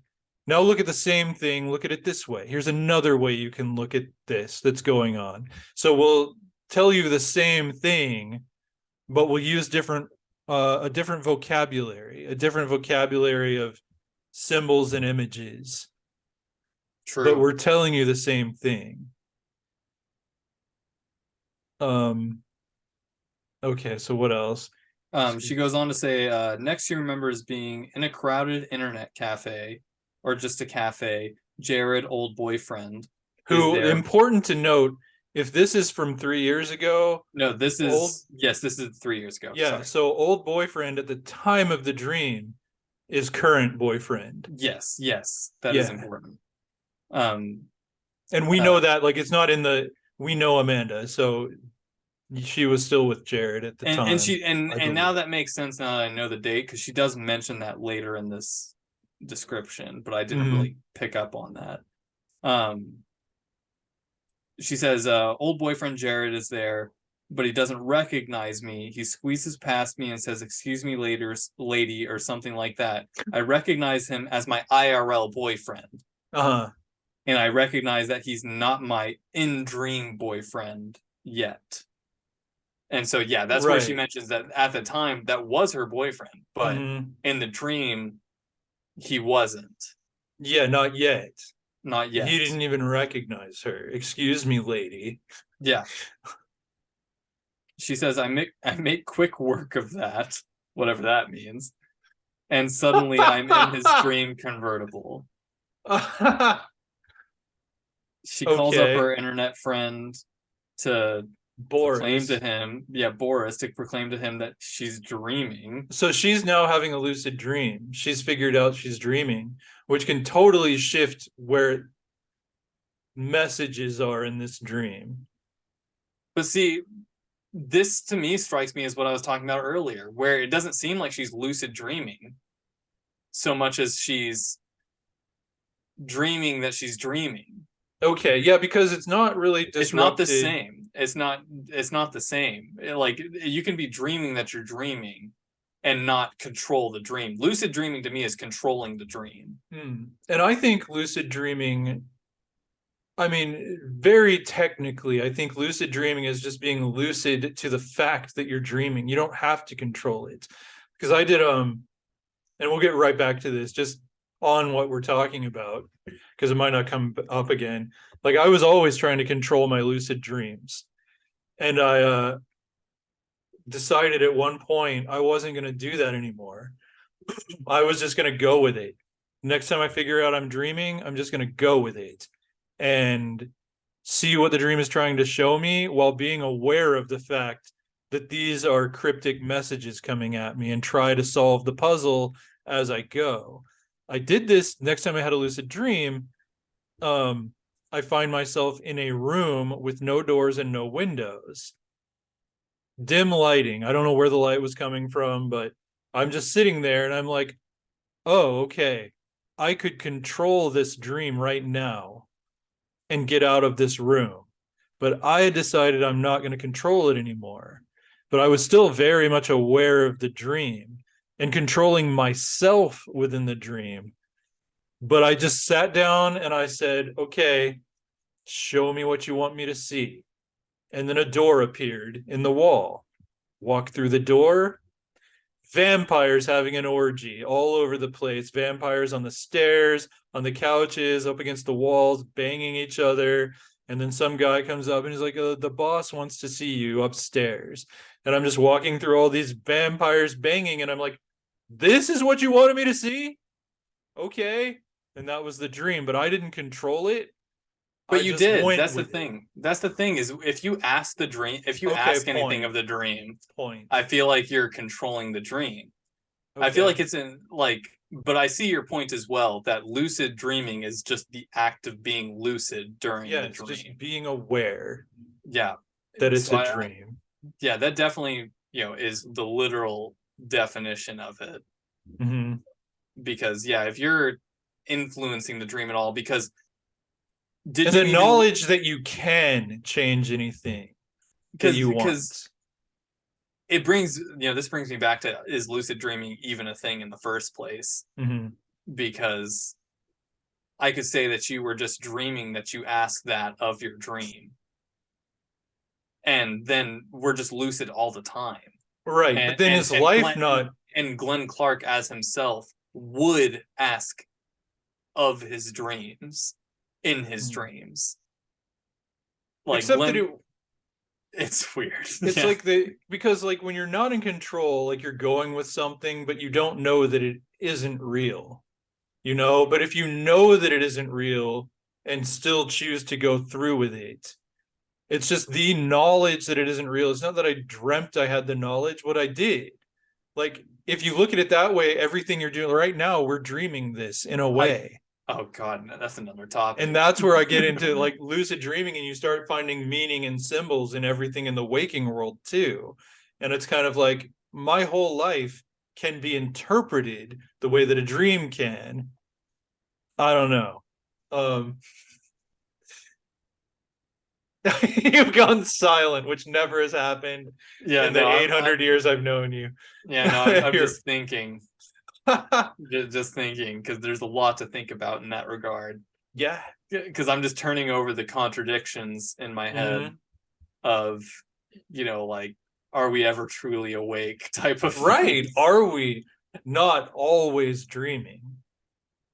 Yeah. Like, even when we're awake. But anyway, back to Amanda's dream. Yeah, so she controversially begins lucid dreaming. And proclaiming that she is dreaming within the dream. And she's now riding in her IRL boyfriend's convertible. Yeah. Who is IRL, if you were born before 1994 or something, I don't know. It means in real life. In real, yeah. For all of our older boomer, all of our boomer listeners, all none of you. Yeah, there might be. Who knows? I don't know. Who knows? Yeah, I don't know either. But I know that's one of those things where I always have to stop talking to an older person and say, what that means is, Yeah. So I felt a need to do it here. Sorry. Moving on. Yeah, like LOL. I saw a meme once that was like, heard your brother just passed, LOL. And somebody had to correct their mother and be like, what do you think LOL means? She's like, lots of love. And it's like, mother, no, that means laugh out loud. You just said, heard your brother pass, LOL. Oh my gosh. Yeah, so one of those funny boomer moments. Yeah.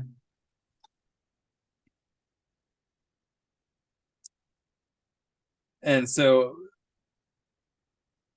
I don't know how to analyze this last portion of her dream. Well, see, that's kind of what it's like. She woke up from, so her cat in real life woke her up. So she was dreaming about her boyfriend who wasn't her boyfriend. Didn't recognize her. That might be what keyed her into the fact that this was a dream. When she realized, wait, he's not my boyfriend, but he is my boyfriend. This is a dream. He doesn't why doesn't he recognize her? And at that point, she does take matters into her own hands. She says she made quick work of that.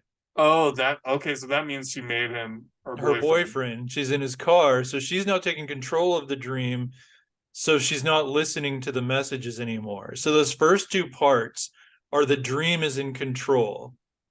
The third part, Amanda is in control, and she's directing the narrative rather than being directed by a narrative. So the first two are really the only two we can interpret. The third one is just Amanda having fun as a goddess in her own world. So you can't really interpret that one.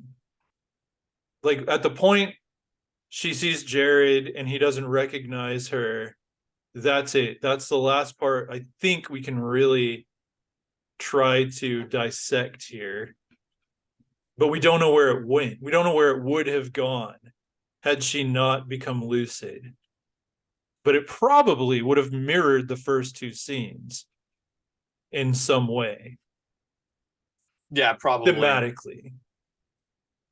And that is just Glenn and Matt's interpretation. Exactly. Because if that doesn't sound right to Amanda, it's not right. It's like not anything we've come up with.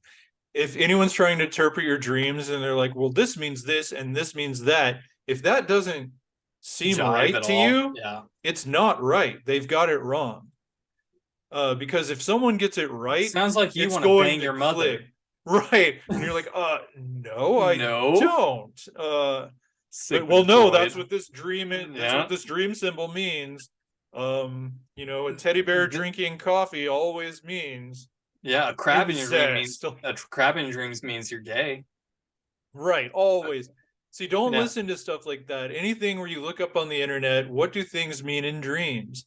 It's different for every dreamer. There is no blanket. Like some things are kind of like death can mean change. Your teeth falling out can mean you're stressed about something, but it doesn't always. It's really look at yourself, look at what's going on in your life.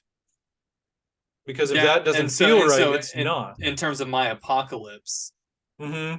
you know, it's sort of just like the world is fucked, which is generally my state of mind. Right. Like, I'm usually thinking something along the lines of, I'm just I'm just surviving. Mm-hmm. That's all I'm doing Mm-hmm. out here is surviving. Like all my apocalypse dreams, all I'm doing is surviving, and that's what I'm doing in real life. Yeah. I'm Yeah. working for menial wages, Mm-hmm. and struggling in this American economy. Uh, and I'm just waiting for the bombs to fall. Mm-hmm. And when the bombs fall, it's just going to be everyday life. Like everyday life will shift to now, instead of going to my favorite vegan cafe, I'm going to be eating beans out of a can that I found in a grocery store. And Yeah. that's that. And I'm going to be shooting people just to secure those beans. Mm-hmm. And that's what it feels like now. I'm stomping on the backs of Walmart employees because I need those 99-cent cans of beans right now. Uh-huh. Those cans of beans should probably cost more to afford a better living salary for the Walmart employees. Mm-hmm. But I don't have a better living salary than those Walmart employees. So I Right. need those 99-cent cans of beans. And so it's essentially like we're shooting each other already for Mm-hmm. our food, and that's how I view the world right now. Yeah. And so that's why I have so many Bleak. apocalyptic dreams That makes where sense. it's already a state of apocalypse and a state of world ending. Mm-hmm. That's just my own interpretation of my own dreams. Yeah, which is probably the best interpretation. Because if someone else interprets your dreams, they're only going off of what you tell them is right, if Right, they're doing true. any good at it. They're just helping you to look at it from different angles and see, does this fit? Does this fit? Right, true. um, It's only when you can't figure it out yourself that you need, mm-hmm. Yeah, outside yeah. Get it outside out of your head. opinions. Talk Yeah. to someone else. Talk it through with someone. Um, like like my Like your recent three ways. slew of three-way dreams, of bisexual three-way dreams, always with different people. Like some Maybe you people leave carry names. over into Maybe different. leave Oh names out yeah, of this one. I'm definitely gonna leave names out of this one. But like I mean, because they're all the same dream, really, effectively, no matter who's in them. Um, if you look at it as everyone is me in the dream. That's hot. Right. Yeah. Having a three-way with myself. Jerking off in your dreams. Right. That's what it is. That's what it is. It's don't do that enough when I'm awake. So my subconscious is like, Like, dude, get it done now. get it done. um, yeah, but I'd like like, to thank all our sponsors. Um, yeah, and I'm not going to go into detail because some of these dreams are just dirty. Like I'm messed up is what all I'm thinking about these dreams. When I actually start and like, okay, but if I really get past the discomfort at analyzing these dreams and interpret them like someone else brought this to me, that they keep having a recurring theme of bisexual three ways in the dreams. What does it mean? What does it mean for me, about me? Who am I? Because I'm all of these people. What I think I've come up with, well, I would have come up with that seems to fit for me is that I'm having bisexual three-way dreams because I'm at a point in life where it's like I've just come through all this crap, right? Um, and now I've got my feet on the ground again, so to speak. I'm putting myself back together, and I'm poised to go in a direction, any direction I choose. But there are so many options. Like, there are so many things I could put my primary focus on right now. I mean, just using creative expression outlets as an example, like, I could do so much with this podcast that you and I do. I could get back into my YouTube channel and really get creative there, because I'm not in a constant state of crisis like I was for years. Not to the same extent. I could put all of my energy into writing, into getting back into dating, into all kinds of different things. I have so many options for where to go. And so in my dreams, options come into play. Options that are intense, like that I can do so much with this dude, or I could do so much with this girl, or I could get them together and we could all do so much. Like, I think that's what those dreams are about. And again, when I had that thought, I stopped having those. I haven't had a three-way dream since. Well, yeah, and there's the common there is the common phrase, at least in my circle, where like if you really want to do something, you're hard for that thing. Like, dude, going to Target gets me hard. Like, not me. And it's just like, they're like, so it's excitement. Yeah, there's excitement over because the possibilities. over the possibilities. Because a lot of possibilities open up with a three-way. Yeah, for real. And I've got a lot of possibilities in life. Things. Like, I've got a lot of possibilities that make me hard in life. And there's a lot of fetishes that could come involved. Like, there's the possibilities are endless when it comes to three ways. Right. You got voyeurism, cuckolding, like you've got all these different three-way possibilities where, and I've done it all in these dreams. Yeah. And it could be, just straight like blindfolded masturbation and two people watch. Right. Or it could be one person watching two people.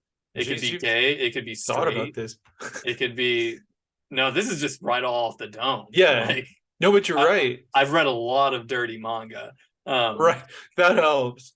Yeah. In some of them, it's not like I'm doing things with everyone in the dream. It's just three people are cooperatively, like there was an ex-girlfriend who keeps recurring, and she's been the most recurrent character. But, I'm not always doing something to the guy. It's like sometimes we're both doing stuff with her. And just kind of like high five. And it's one option.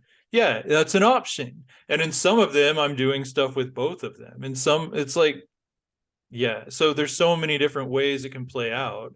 So just the variety in the recurring dream theme is itself a message, is what I'm getting from what you're saying. Yeah, and that like fits. You said, if everybody is you, then it's just all the different ways you can fuck yourself. Exactly. Or all of the different ways I can experience heightened, intense pleasure in my life that I'm processing, and my subconscious is processing it in this symbol through these images that I'm prostating. I mean, that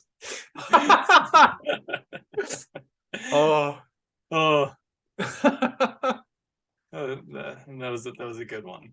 I agree. Myself. Yeah, I'm proud of you too. All right. Yeah, that's an interesting conclusion to your three-way dreams, because I've been a subject to lend the ears to the person having the three-way dreams for a while now. Right. And you even make some guest appearances. Yeah, and I'm comfortable with my name being dropped. Okay. You've been in some. We were sharing an ex-girlfriend, and so,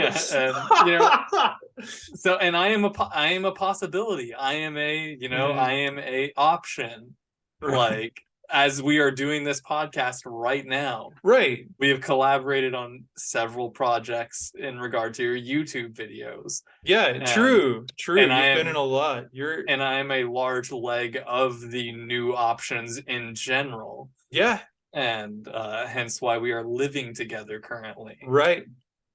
True story. And or more like the result of us living together currently. But yeah, that's an interesting take on three-way dreams. Yeah. Most people will just wake up and beat off. But Usually that was a dirty dream. I sure did like it.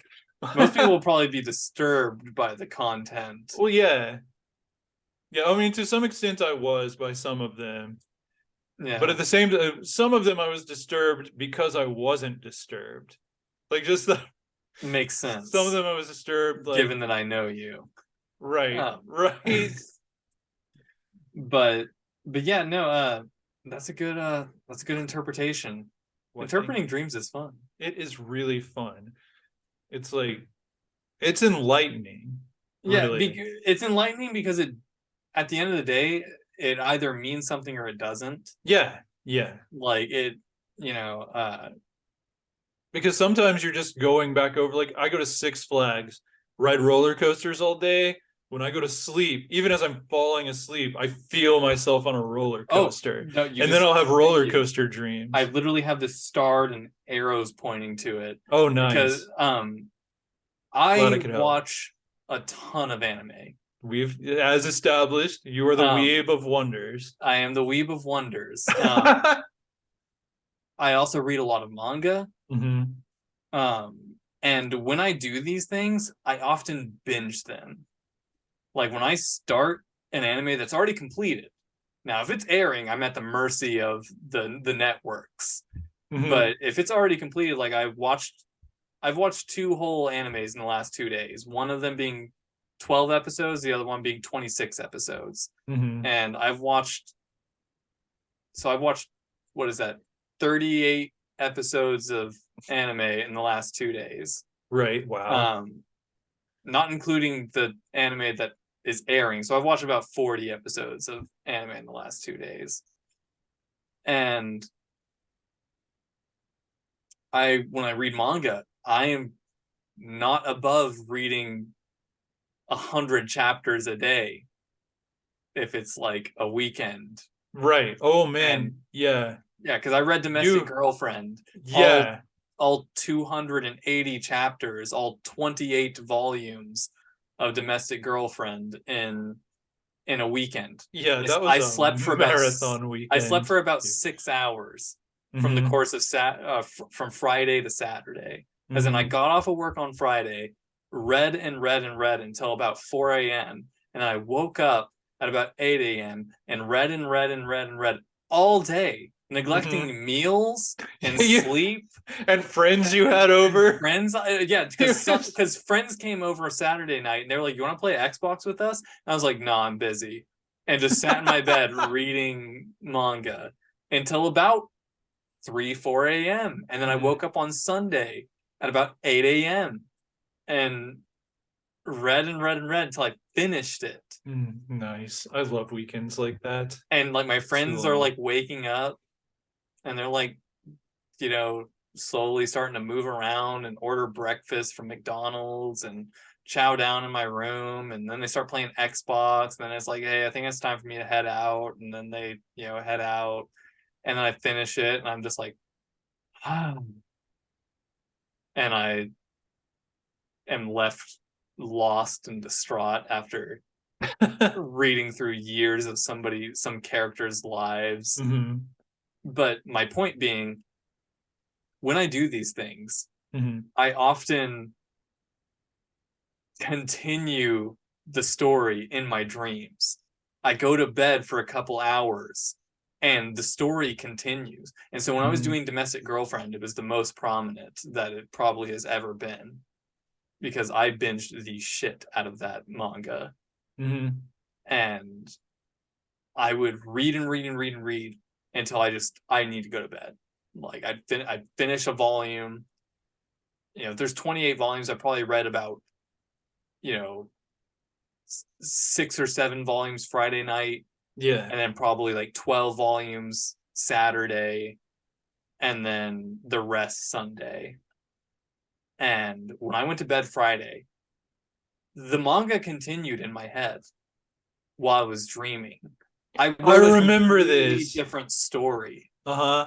And I was pissed when I woke up because I felt like I had spoiled the story. But then I read the story and it was different from what my mind had created while I was dreaming.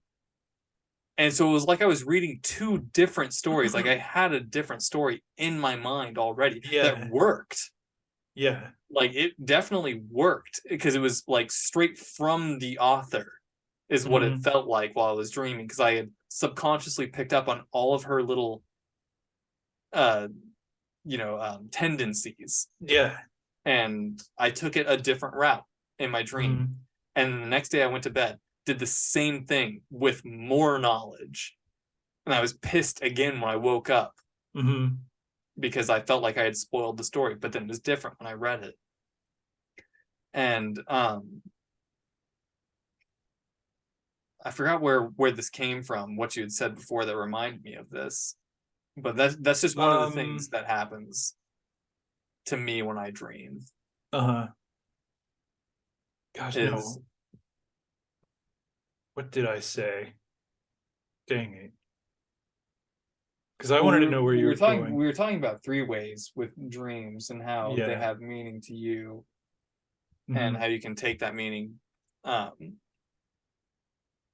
and what reminded you of it. I don't remember, but it is interesting that your dreams can take that sort of form where Mhm. they sort of complete or write or continue the story. Mhm. I think that may have been what we were on the cusp of, is sort of continuing the day's events, continuing the story along. Uh-huh. Because that's often when I'm immersed myself into somebody else's story, Right. I can sort of write a different thing. And like I have several, I've toyed with the idea of trying my hand at penmanship Mhm. and authoring, and Yeah. most of my ideas for stories come from my dreams. Mhm.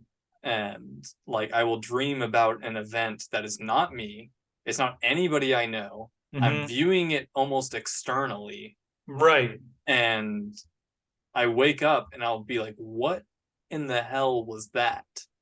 That was Yes. interesting, I want Yes. more of that. And that's why I start thinking of it.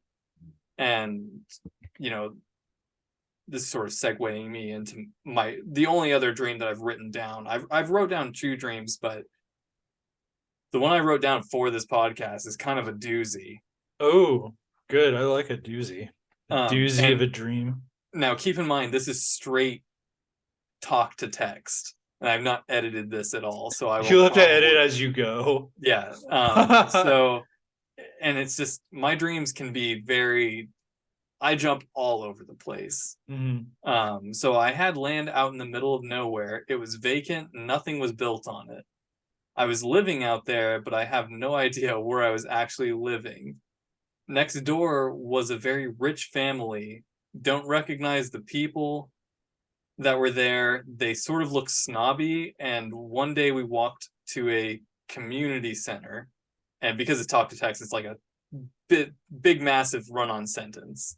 Mhm. So I'm living next door to these snobby people that I don't recognize. Um, we walk to a community center and the townspeople are gathered. I think I got into an argument or a disagreement with the snobby people next door, and the other neighbors are there too. Some of the people have vacant tracts of land, Mhm. and then there are other nice residences. Like some people are living like squatting on just bare land, and other people are living in multi-million-dollar houses. Okay. Wait, so let's make sure I'm taking all this in. So you have a big property. You have lots of land. Yep, but Is no what you're house. saying? No house. But there are people around you who have big houses. Is that what you were saying? Or Yes. did okay.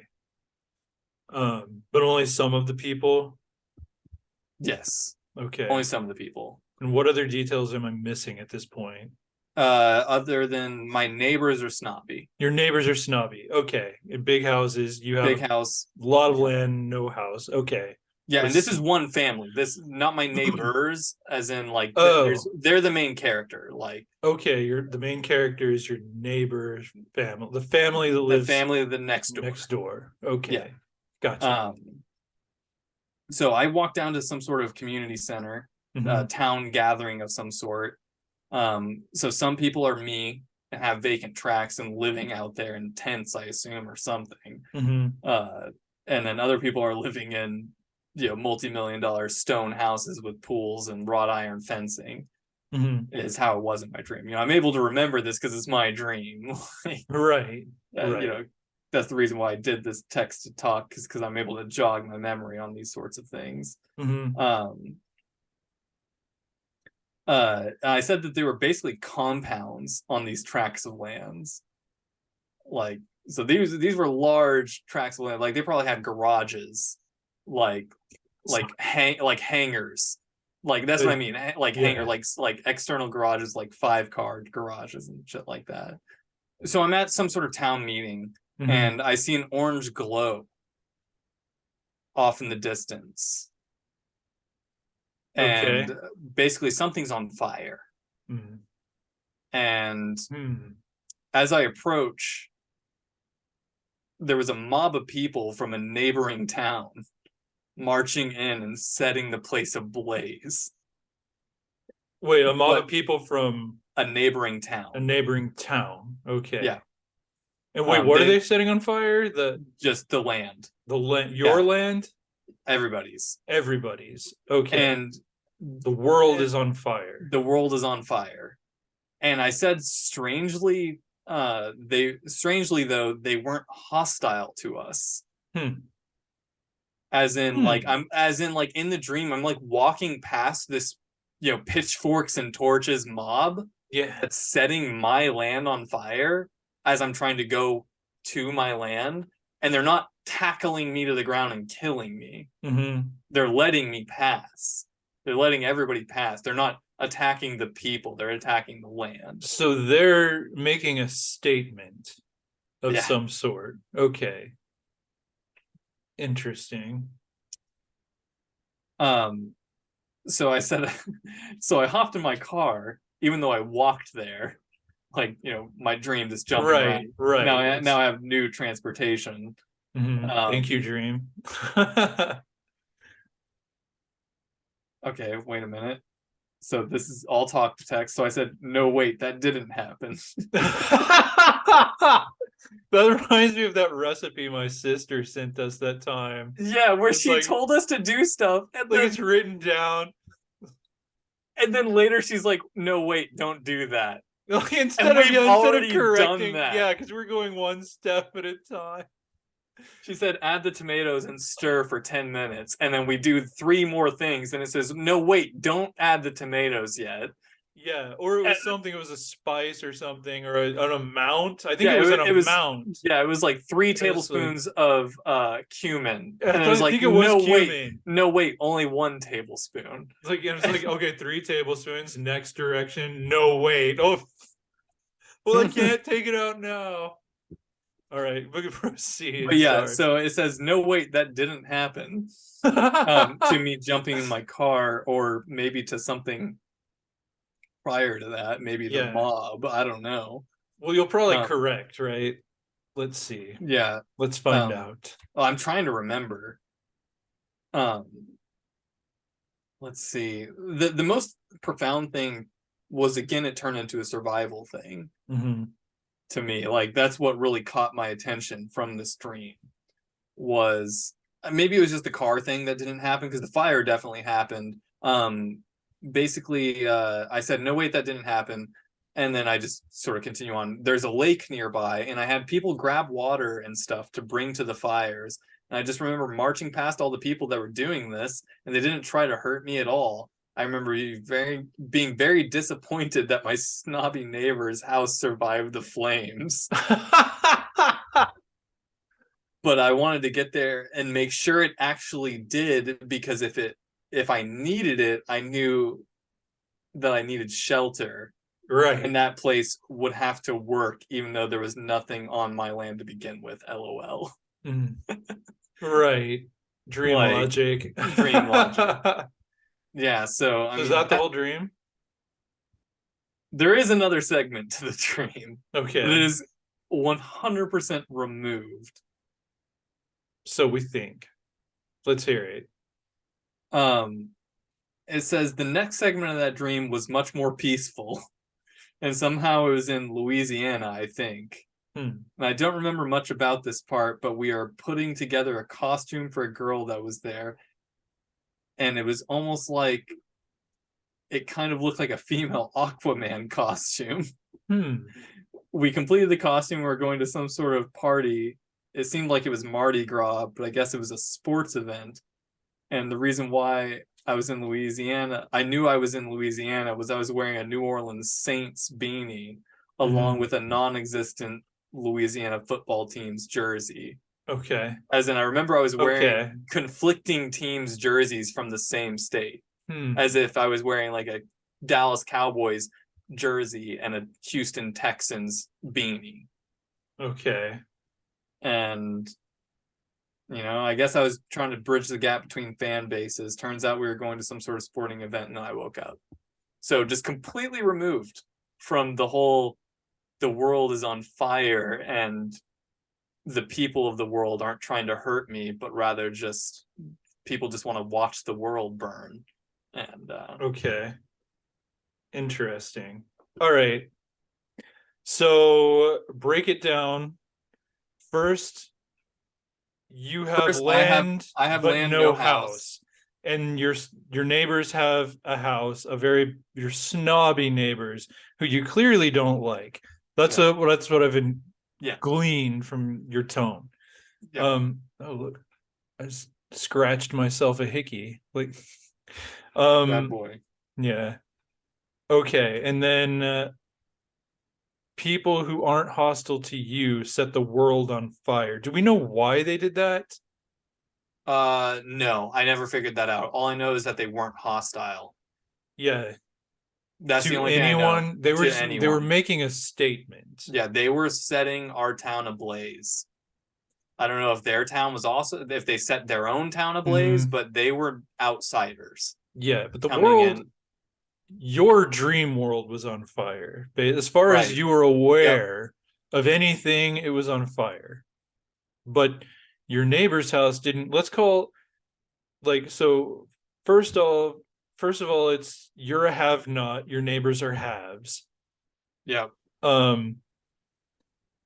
Okay, and then the world is set on fire by other people who aren't even a part of your life. They don't know you. You don't know them. You don't know why they're setting the world on fire. They don't have anything against you, but your land burns, right? Yes. And so the people who have the haves, their house doesn't burn down, which disappoints you.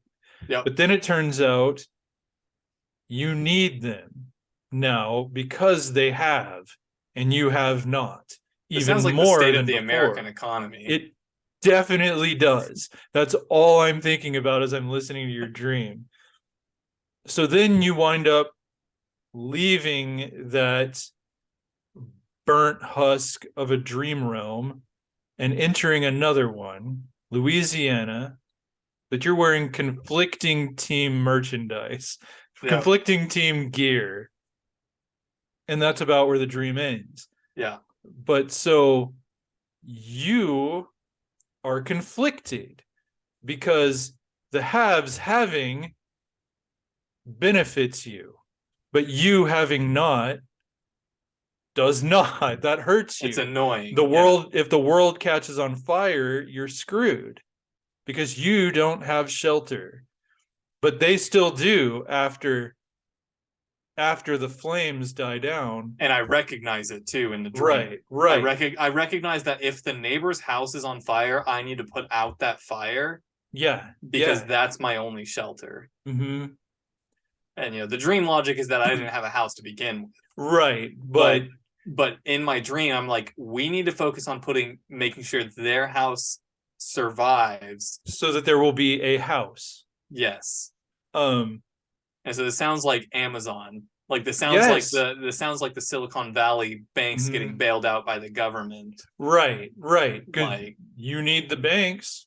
yeah, Allegedly, maybe. I don't know. allegedly, maybe. I definitely don't have 50K under my mattress. Right.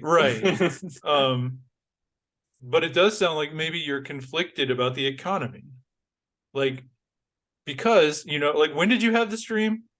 this was on March 9th this Okay, year. so very recent. Yeah. Um, This was 2 weeks ago. mhm. So it's kind of like a rigged game. The American economy, it's kind of it's unfair. It's hard to break in, but I'm trying to But think we of a need it. way. You need, at least while you're in it, you need it. While we're like, While it's see, under the system that it is, it has to yeah, continue. exactly. You It have to can't it replace it with cannot something better. You can't just burn it down. you can't just burn it down. Right. There has to be a plan. Mhm. And so maybe that's your conflict, because like, so that's what I'm saying. Like, you said that we shift gears and these two things have nothing to do with each other. And I said, so we think, Yeah. because I think they absolutely are the same message, because it's the same dream.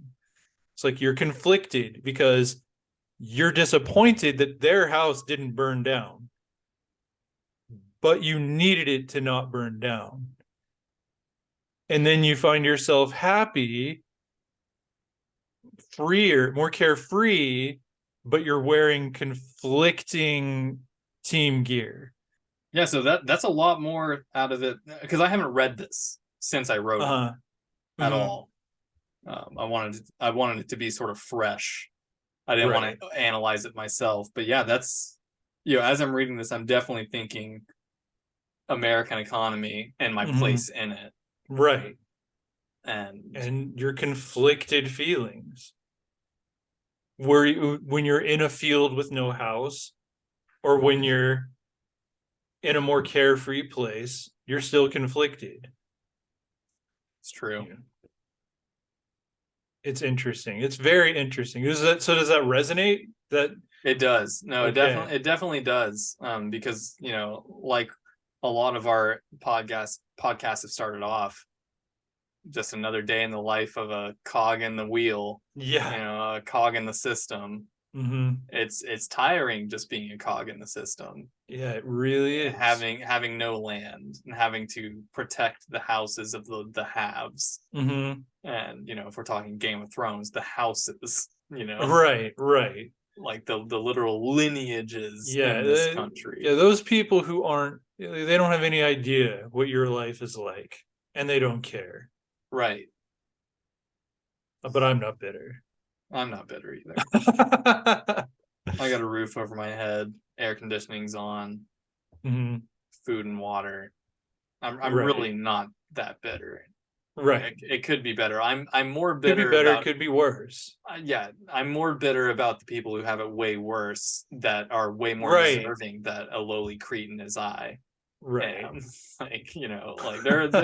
Like there are single moms that deserve more than I have and are Mhm. getting less. And you know that's how I feel about it most of the time, how I Mhm. rationalize my own rage at the system, Yeah.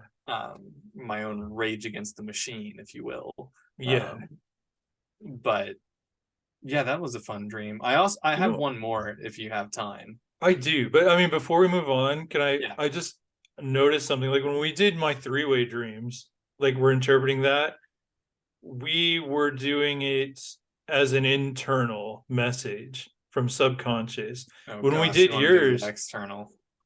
what? No, when we did yours, we were really looking at it as an external message that That's your true. subconscious is processing. It's something going on out there that you're interpreting. You're why can't I think of words? We do these things so late at night, I'm already asleep. You're processing. Yeah. something that's external. Um, Yeah. Does my and dream even so work internally? I know that's what I'm wondering. Did we just kind of know? Could we just see what you were kind of dreaming about, and we knew we needed to go external? Because what if everyone is you? Like, what if the haves and but that again, it could work both ways, because hence your conflicted team gear. Like, Yeah. if you see yourself on some, because you just said, it could be better, it could be worse regarding where you are in life. There are people who have it way worse than you. There are people who have it way better than you. In some regards, you're a have. In some regards, you're a have not. Absolutely. Yeah, for sure. So, I yeah, don't know. I don't know how I would internally apply the first section of that dream though. As in yeah, I'm burning my own right? world down. I both have and have not, and I'm saving the parts that I have and burning the parts that I don't. Hmm. And I look at my snobby self and despise it, yet preserve it. Yeah, and it's like you kind of like the things you're burning down. It's like you don't hate yourself, but you are burning things down. Like, maybe is there anything you are self-sabotaging? Like, do you feel like your path to being a have is something that you are like success? Do you have a crippling fear of success, perhaps, that you self-sabotage without even thinking about on a Maybe, regular basis? maybe. I mean, because that's the interesting thing about internalizing these dreams Mm-hmm. is it almost feels like a horoscope, as in Oh yeah, yeah, you you can can. apply it all, like, because we all Mm-hmm. have something that we're self-sabotaging, and we Yes, all have exactly. some part of us that's afraid of, like bringing back Amanda's dream, some of us that are searching for freedom and Mm-hmm. feeling like we're holding ourselves back, and some parts of ourselves we want to lobotomize, but then Mm-hmm. we stop ourselves because those are the things that make us unique. Right. And so, I don't want to go into every personal aspect of my life Oh yeah. on the podcast, but it's very interesting to think about how, if you internalize this dream, I could think about the personal aspects of my life, the parts I want to burn down that are standing in Mm-hmm. the way of my path to success. Mm-hmm. Because I could come up with some answers. I come up, what is my ideal for success? I've got to identify all of those different variables in order to process that dream Mm-hmm. internally. Right. And it makes a lot of sense externally, but it makes a lot of sense internally as well. Right. And Interesting. I think there's no reason it couldn't legitimately be both. Absolutely. Yeah, I'd say it's probably rarer that it's one or the other. I think you're right. Yeah. I think it's, the external factors reflect your internal conflicts Mm-hmm. in a lot of scenarios, Yeah. Yeah, the because external and the internal are two sides of the same coin. well, I feel like, Jesus, we're getting into this. That's the idea. I feel like the dreams themselves, the content of the dreams, are probably more external than internal. Mm-hmm. And then you can reflect upon them internally, because you, the individual, are processing the external factors in an individual manner, Mm-hmm. as in you are taking your perspective and then extrapolating it onto every aspect of the external factors that are present within the dream. Mm-hmm. And so Mm-hmm. you can Yeah. process it both externally, as in viewing them as what they are in the dream, as in they are an angry mob of people. What do they represent? This is a fire on my property and my snobby neighbor's property. What do they represent? What do my Mm-hmm. snobby neighbors represent? But then you can process it on the level of, what does the angry mob mean to me Yeah. in How am I the reality? angry mob? How am I the angry mob? How am How I the snobby neighbors? How am I the fire? How am how I are the you the family? fire? Yes. And so the factors within the dream have to come externally. Mm-hmm. We would be blind, deaf, and dumb. Sorry for any blind, deaf, and dumb listeners out there. I don't know. Well, I don't think they can hear you, I don't but think oh, we're canceled. We're canceled. Okay. yeah, we're done. Right. But like they have to be external because you Right. wouldn't know anything if they weren't. There would be no Mhm. objects in your dream if it wasn't externally influenced. Right. And so you almost have to view every dream as both the external and the internal. This is fun. It's so fun. I I like love this this. topic. Yeah, no, that's I lost my train of thought, but that was a good stopping point for Yeah. that particular one. Right. Okay, so you wanted to move on to another dream? I have one more dream, and it's from Okay, let's 2021. do it. This is one of Okay, the ones 2021. that may spark a novel, or at least a story. Yeah. But it's another one of the ones where I lived years this time Right. in a dream. Mhm. Basically, I went to bed, like as in the real world, in 20 on December 17th, 2021. I went to bed, and then in my dream, I woke up from going to bed Oh, that night. those dreams where you think you woke up but you're still dreaming, that kind of Yes, thing. Oh. and I woke up 2 years later, Hmm. and I woke up 2 years later as if no time had passed, as in time flowed normally for everyone else, but I had a gap in my memory of the time I went to bed on December 17th, 2021, to the time I woke up December 17th, presumably 2023. Mm-hmm.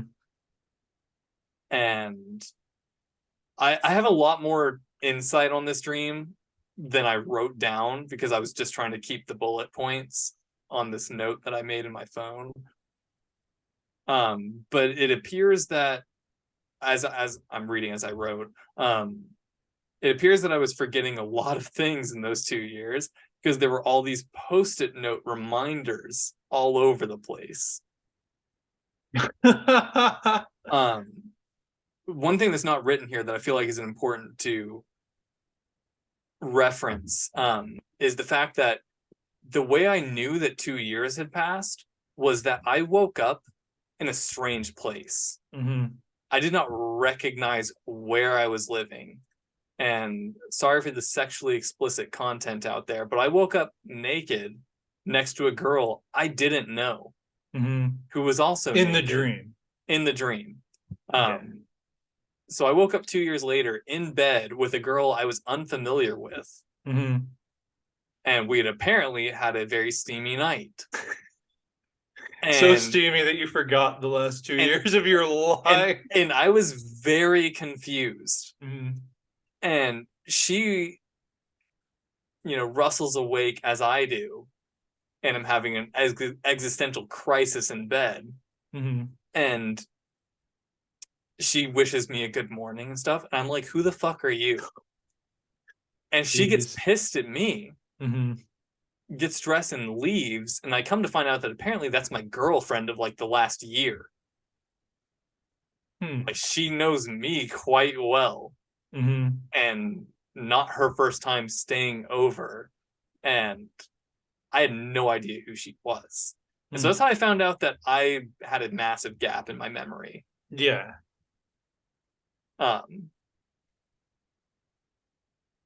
And so apparently I also had post-it notes all over the place. I was forgetting things all the time. So apparently this wasn't the first time that I woke up and realized I Okay. was missing a time gap.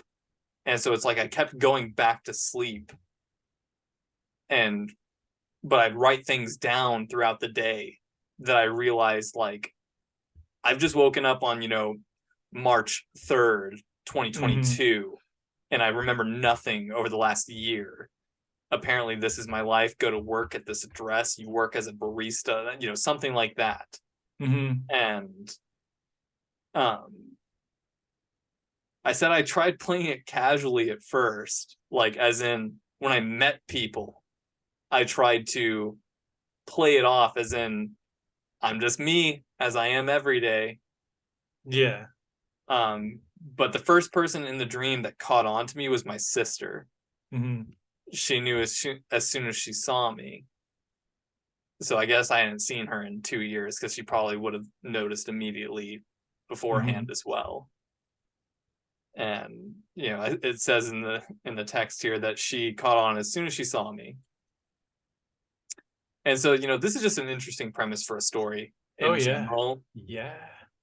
you know Amnesia is crazy because Hmm. the the next part goes on to say, my phone gets hacked and I'm demanded to pay ransom.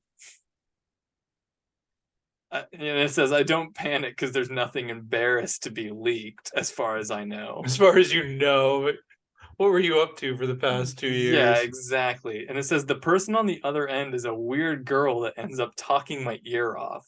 I remember in the dream that she didn't seem too serious about this. Hmm. Um, you can understand me when I say this, but the viewers might not. But she reminded me a lot of Senjigahara, Mm. Oh, okay. Character like on character on Bakemonogatari. Bakemonogatari. Yeah. She's very threatening, but simultaneously teasing. Hmm.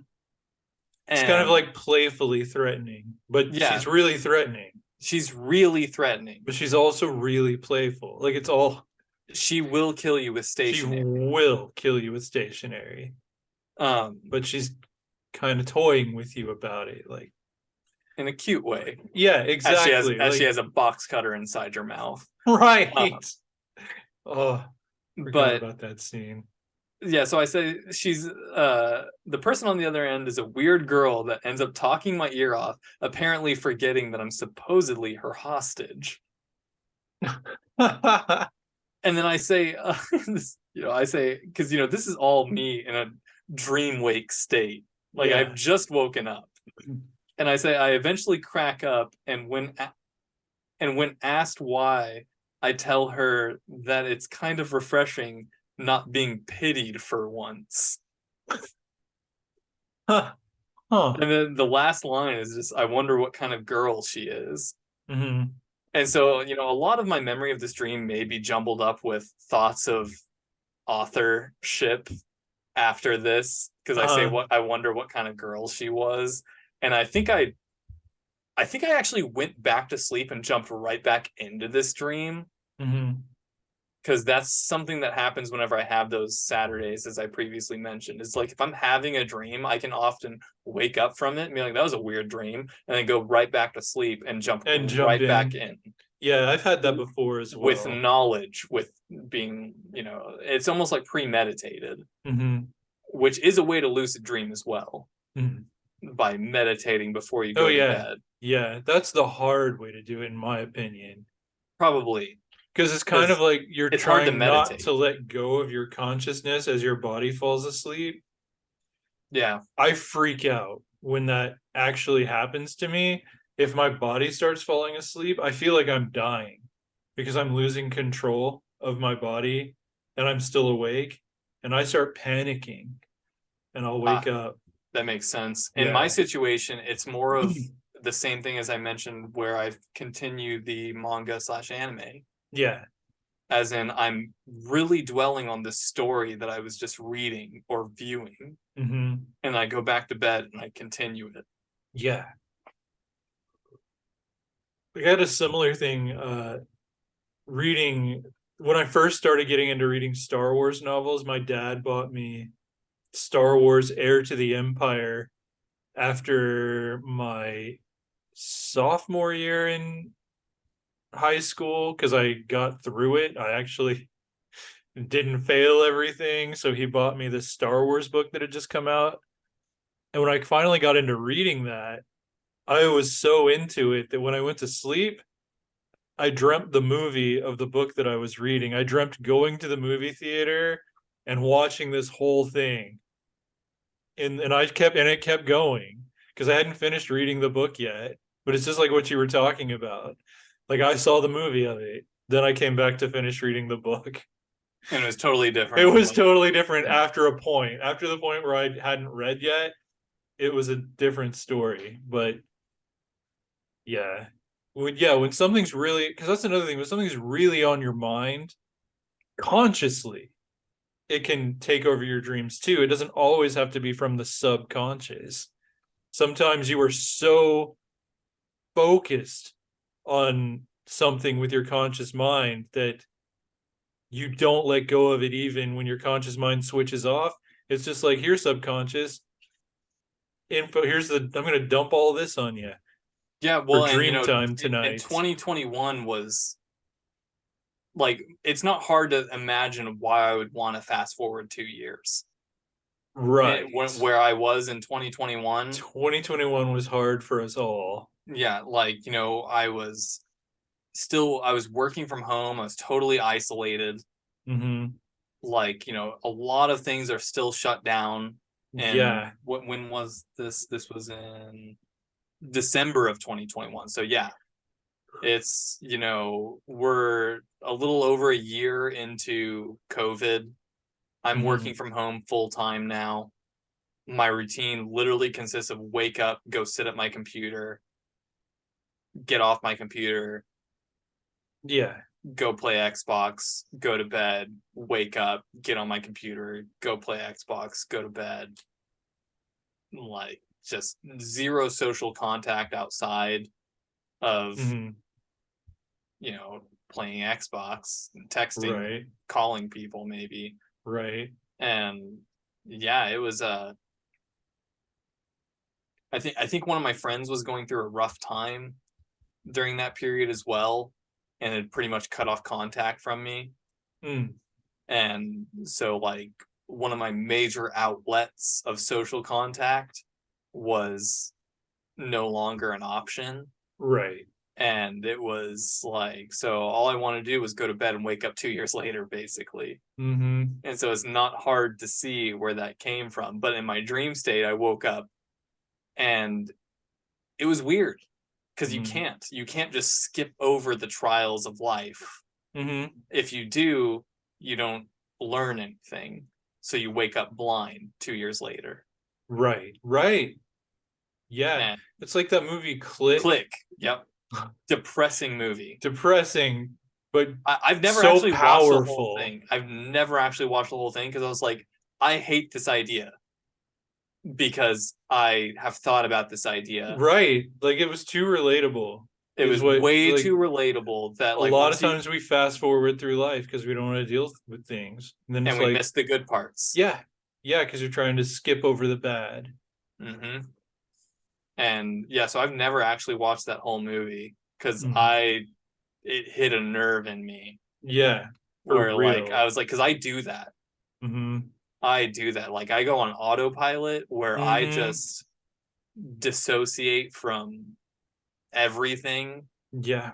And it happens less now that I live with you and Chase. Mm-hmm. But like, when I lived with my folks, Yeah. I was on autopilot. Like, years were flying by when I lived with them because I did not like it. Right. And I just got into a routine. And, next thing, like I lived there with the intention of being there for a year. Yeah. That's what happened when And I moved into my then it mother's turns into garage. 4. So, Yeah. yeah, Like, understood. I moved in with my brother, who was a senior in high school. Uh-huh. I moved back into the room that we shared growing up. All my stuff is still there. Yeah. And he was, 18 years old, on the track to going to college. Uh-huh. And I was still there when he graduated from college and came home. Right. And so I watched him go to college, graduate, and come home from college. Right. Meanwhile, your life has not changed. Has not moved. Right. And so, yeah, it was not hard to imagine me wanting to imagine Oh, yeah. moving forward in life. What year did he graduate? He graduated high school in 17, and then he But got college, and then college in 21, 21, which is when you had this dream. which is when I had this dream. That's Yeah. interesting to me. I don't know exactly when, because he was on a weird path. Yeah. But if you had this dream in December, it would have happened yes, relatively recently. or soon thereafter. Yeah. Because yeah, it wasn't 22. Yeah, it definitely wasn't 22. Hmm. He did not graduate last year. Right. Um, yeah, it was 20 because we had to wear masks. That's right. Yeah. Or 21. Like, would they have even let you in 20? They wouldn't have even had a graduation. Because that's what a lot of people, I remember that. Yeah, I'm not sure. I think I have pictures that I can date. Like people were having drive-through graduations, high schools were, where they drove through and were handed their diploma through a Yeah, drive-through window. So geez. 21, I'm guessing it's 21, which is the same year you had that dream. So it was really on your mind. Yeah, his graduation would have been in May-ish Hmm. if it was in 2020. Because There's no he way they had a graduation in May of 2020. I'll be shocked if I have to stand corrected on that because things were so shut down that year. I doubt he would answer me if I texted him right now. Probably not. He's a big do not disturb guy. But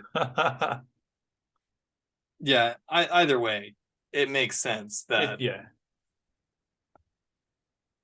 I'd have that dream soon. I mean, because I felt that way 2 years after I moved back in. Because I think I moved Yeah. back in in 2017, 2018, something like that. Hmm.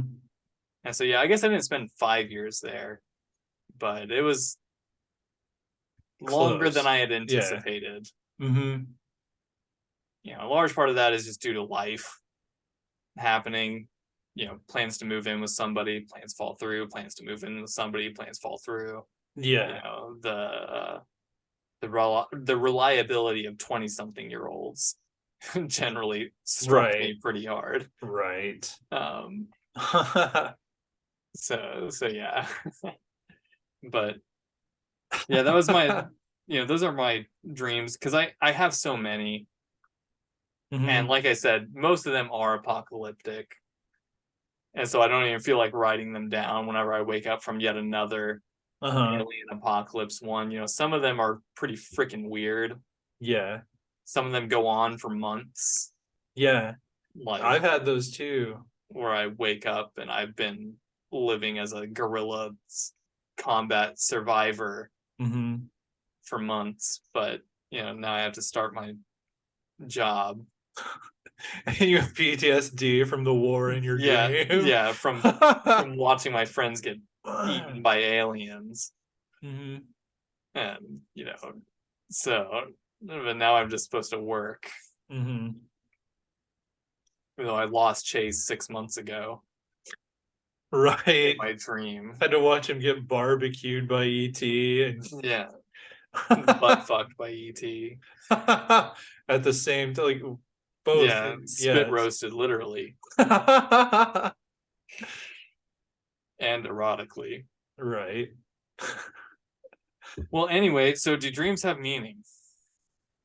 Survey says yes. I wrote something down earlier Do that says tell. dreams have as much meaning as we decide to give them. I love it.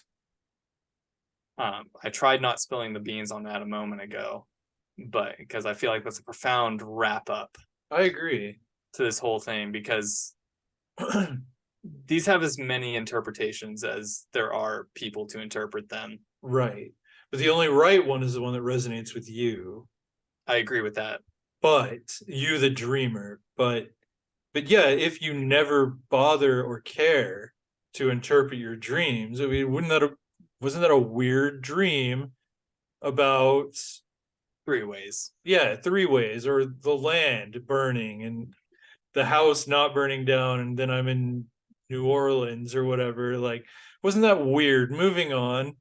Like, no meaning. It was just weird. Dreams are weird. So yeah, if you don't bother or care to apply meaning to the dream beyond the surface, it has no meaning.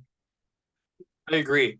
And it's not necessarily that like you're at a loss for not interpreting your dreams. Right. No, exactly. You can just enjoy a weird dream.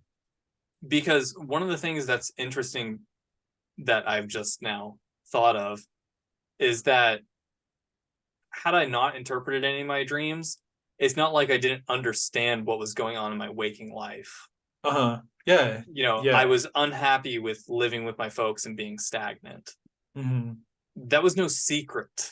Like, that was Right. no mystery to me. I didn't wake up every day jolly and happy and be Right. like, boy, that was a weird dream. I wonder why I'm so fucking miserable. Right. Like, But like in a but in life, it's kind of like you just went with it, right. like this sucks going along, but you weren't really processing it.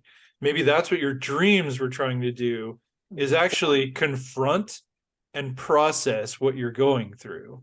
Whether you acknowledge that that's what your dreams are doing or not, that's what they were doing. Well, if we want to, analyze my apocalyptic dreams, I'm also the one setting the world ablaze. Yes, like, yes. Well, that's like, why I was thinking self-sabotage. Like, because if you are the fire, if you are the people setting the fire and the world. and the world, but you're also the people in the house and the house.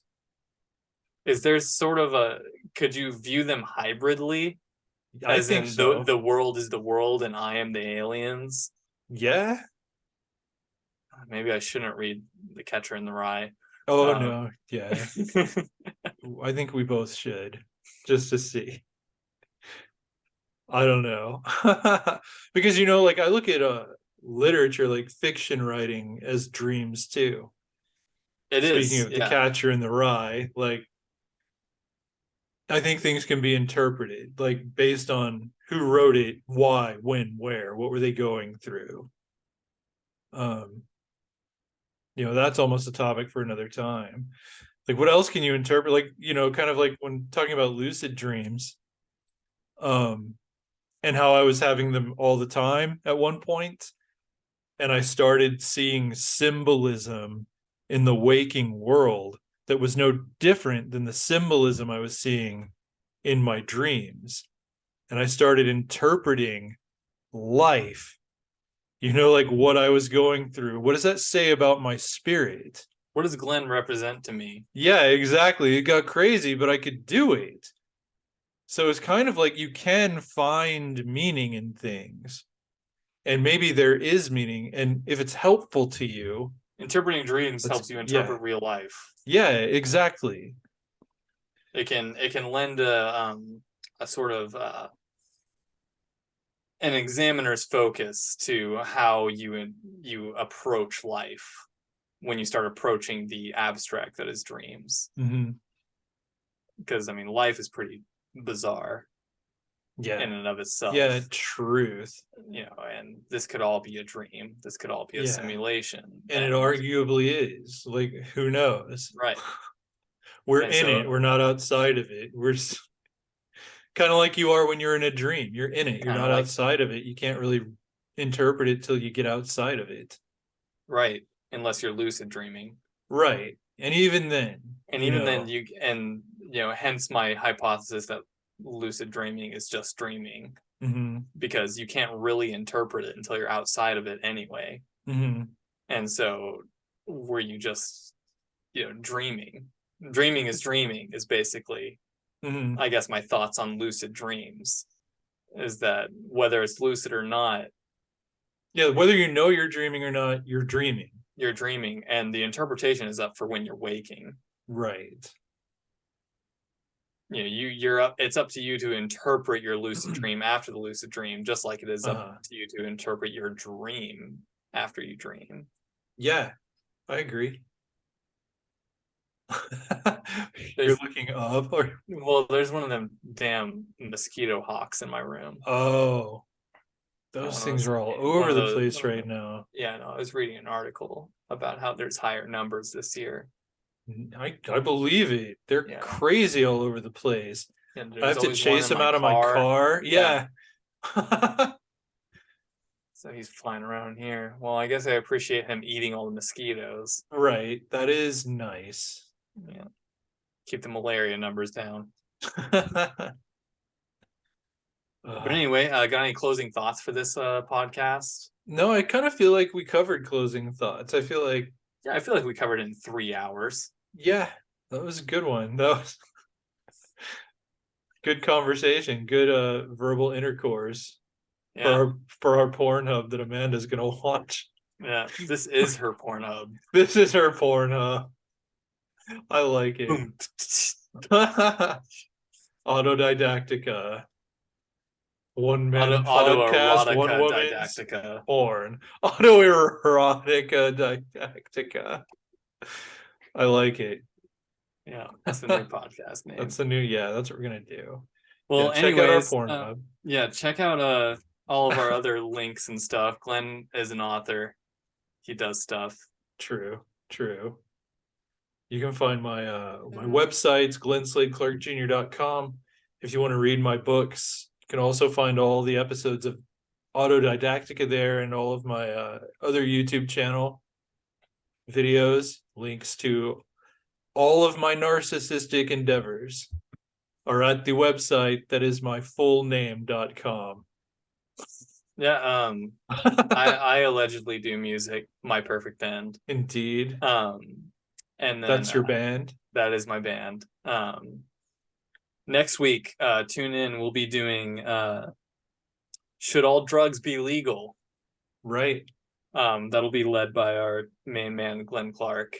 Oh. So he's gonna have to do a lot of drugs and determine their legality. Yeah, should this one be legal? I don't know. Let me try it real quick. Yeah. This should absolutely not be legal.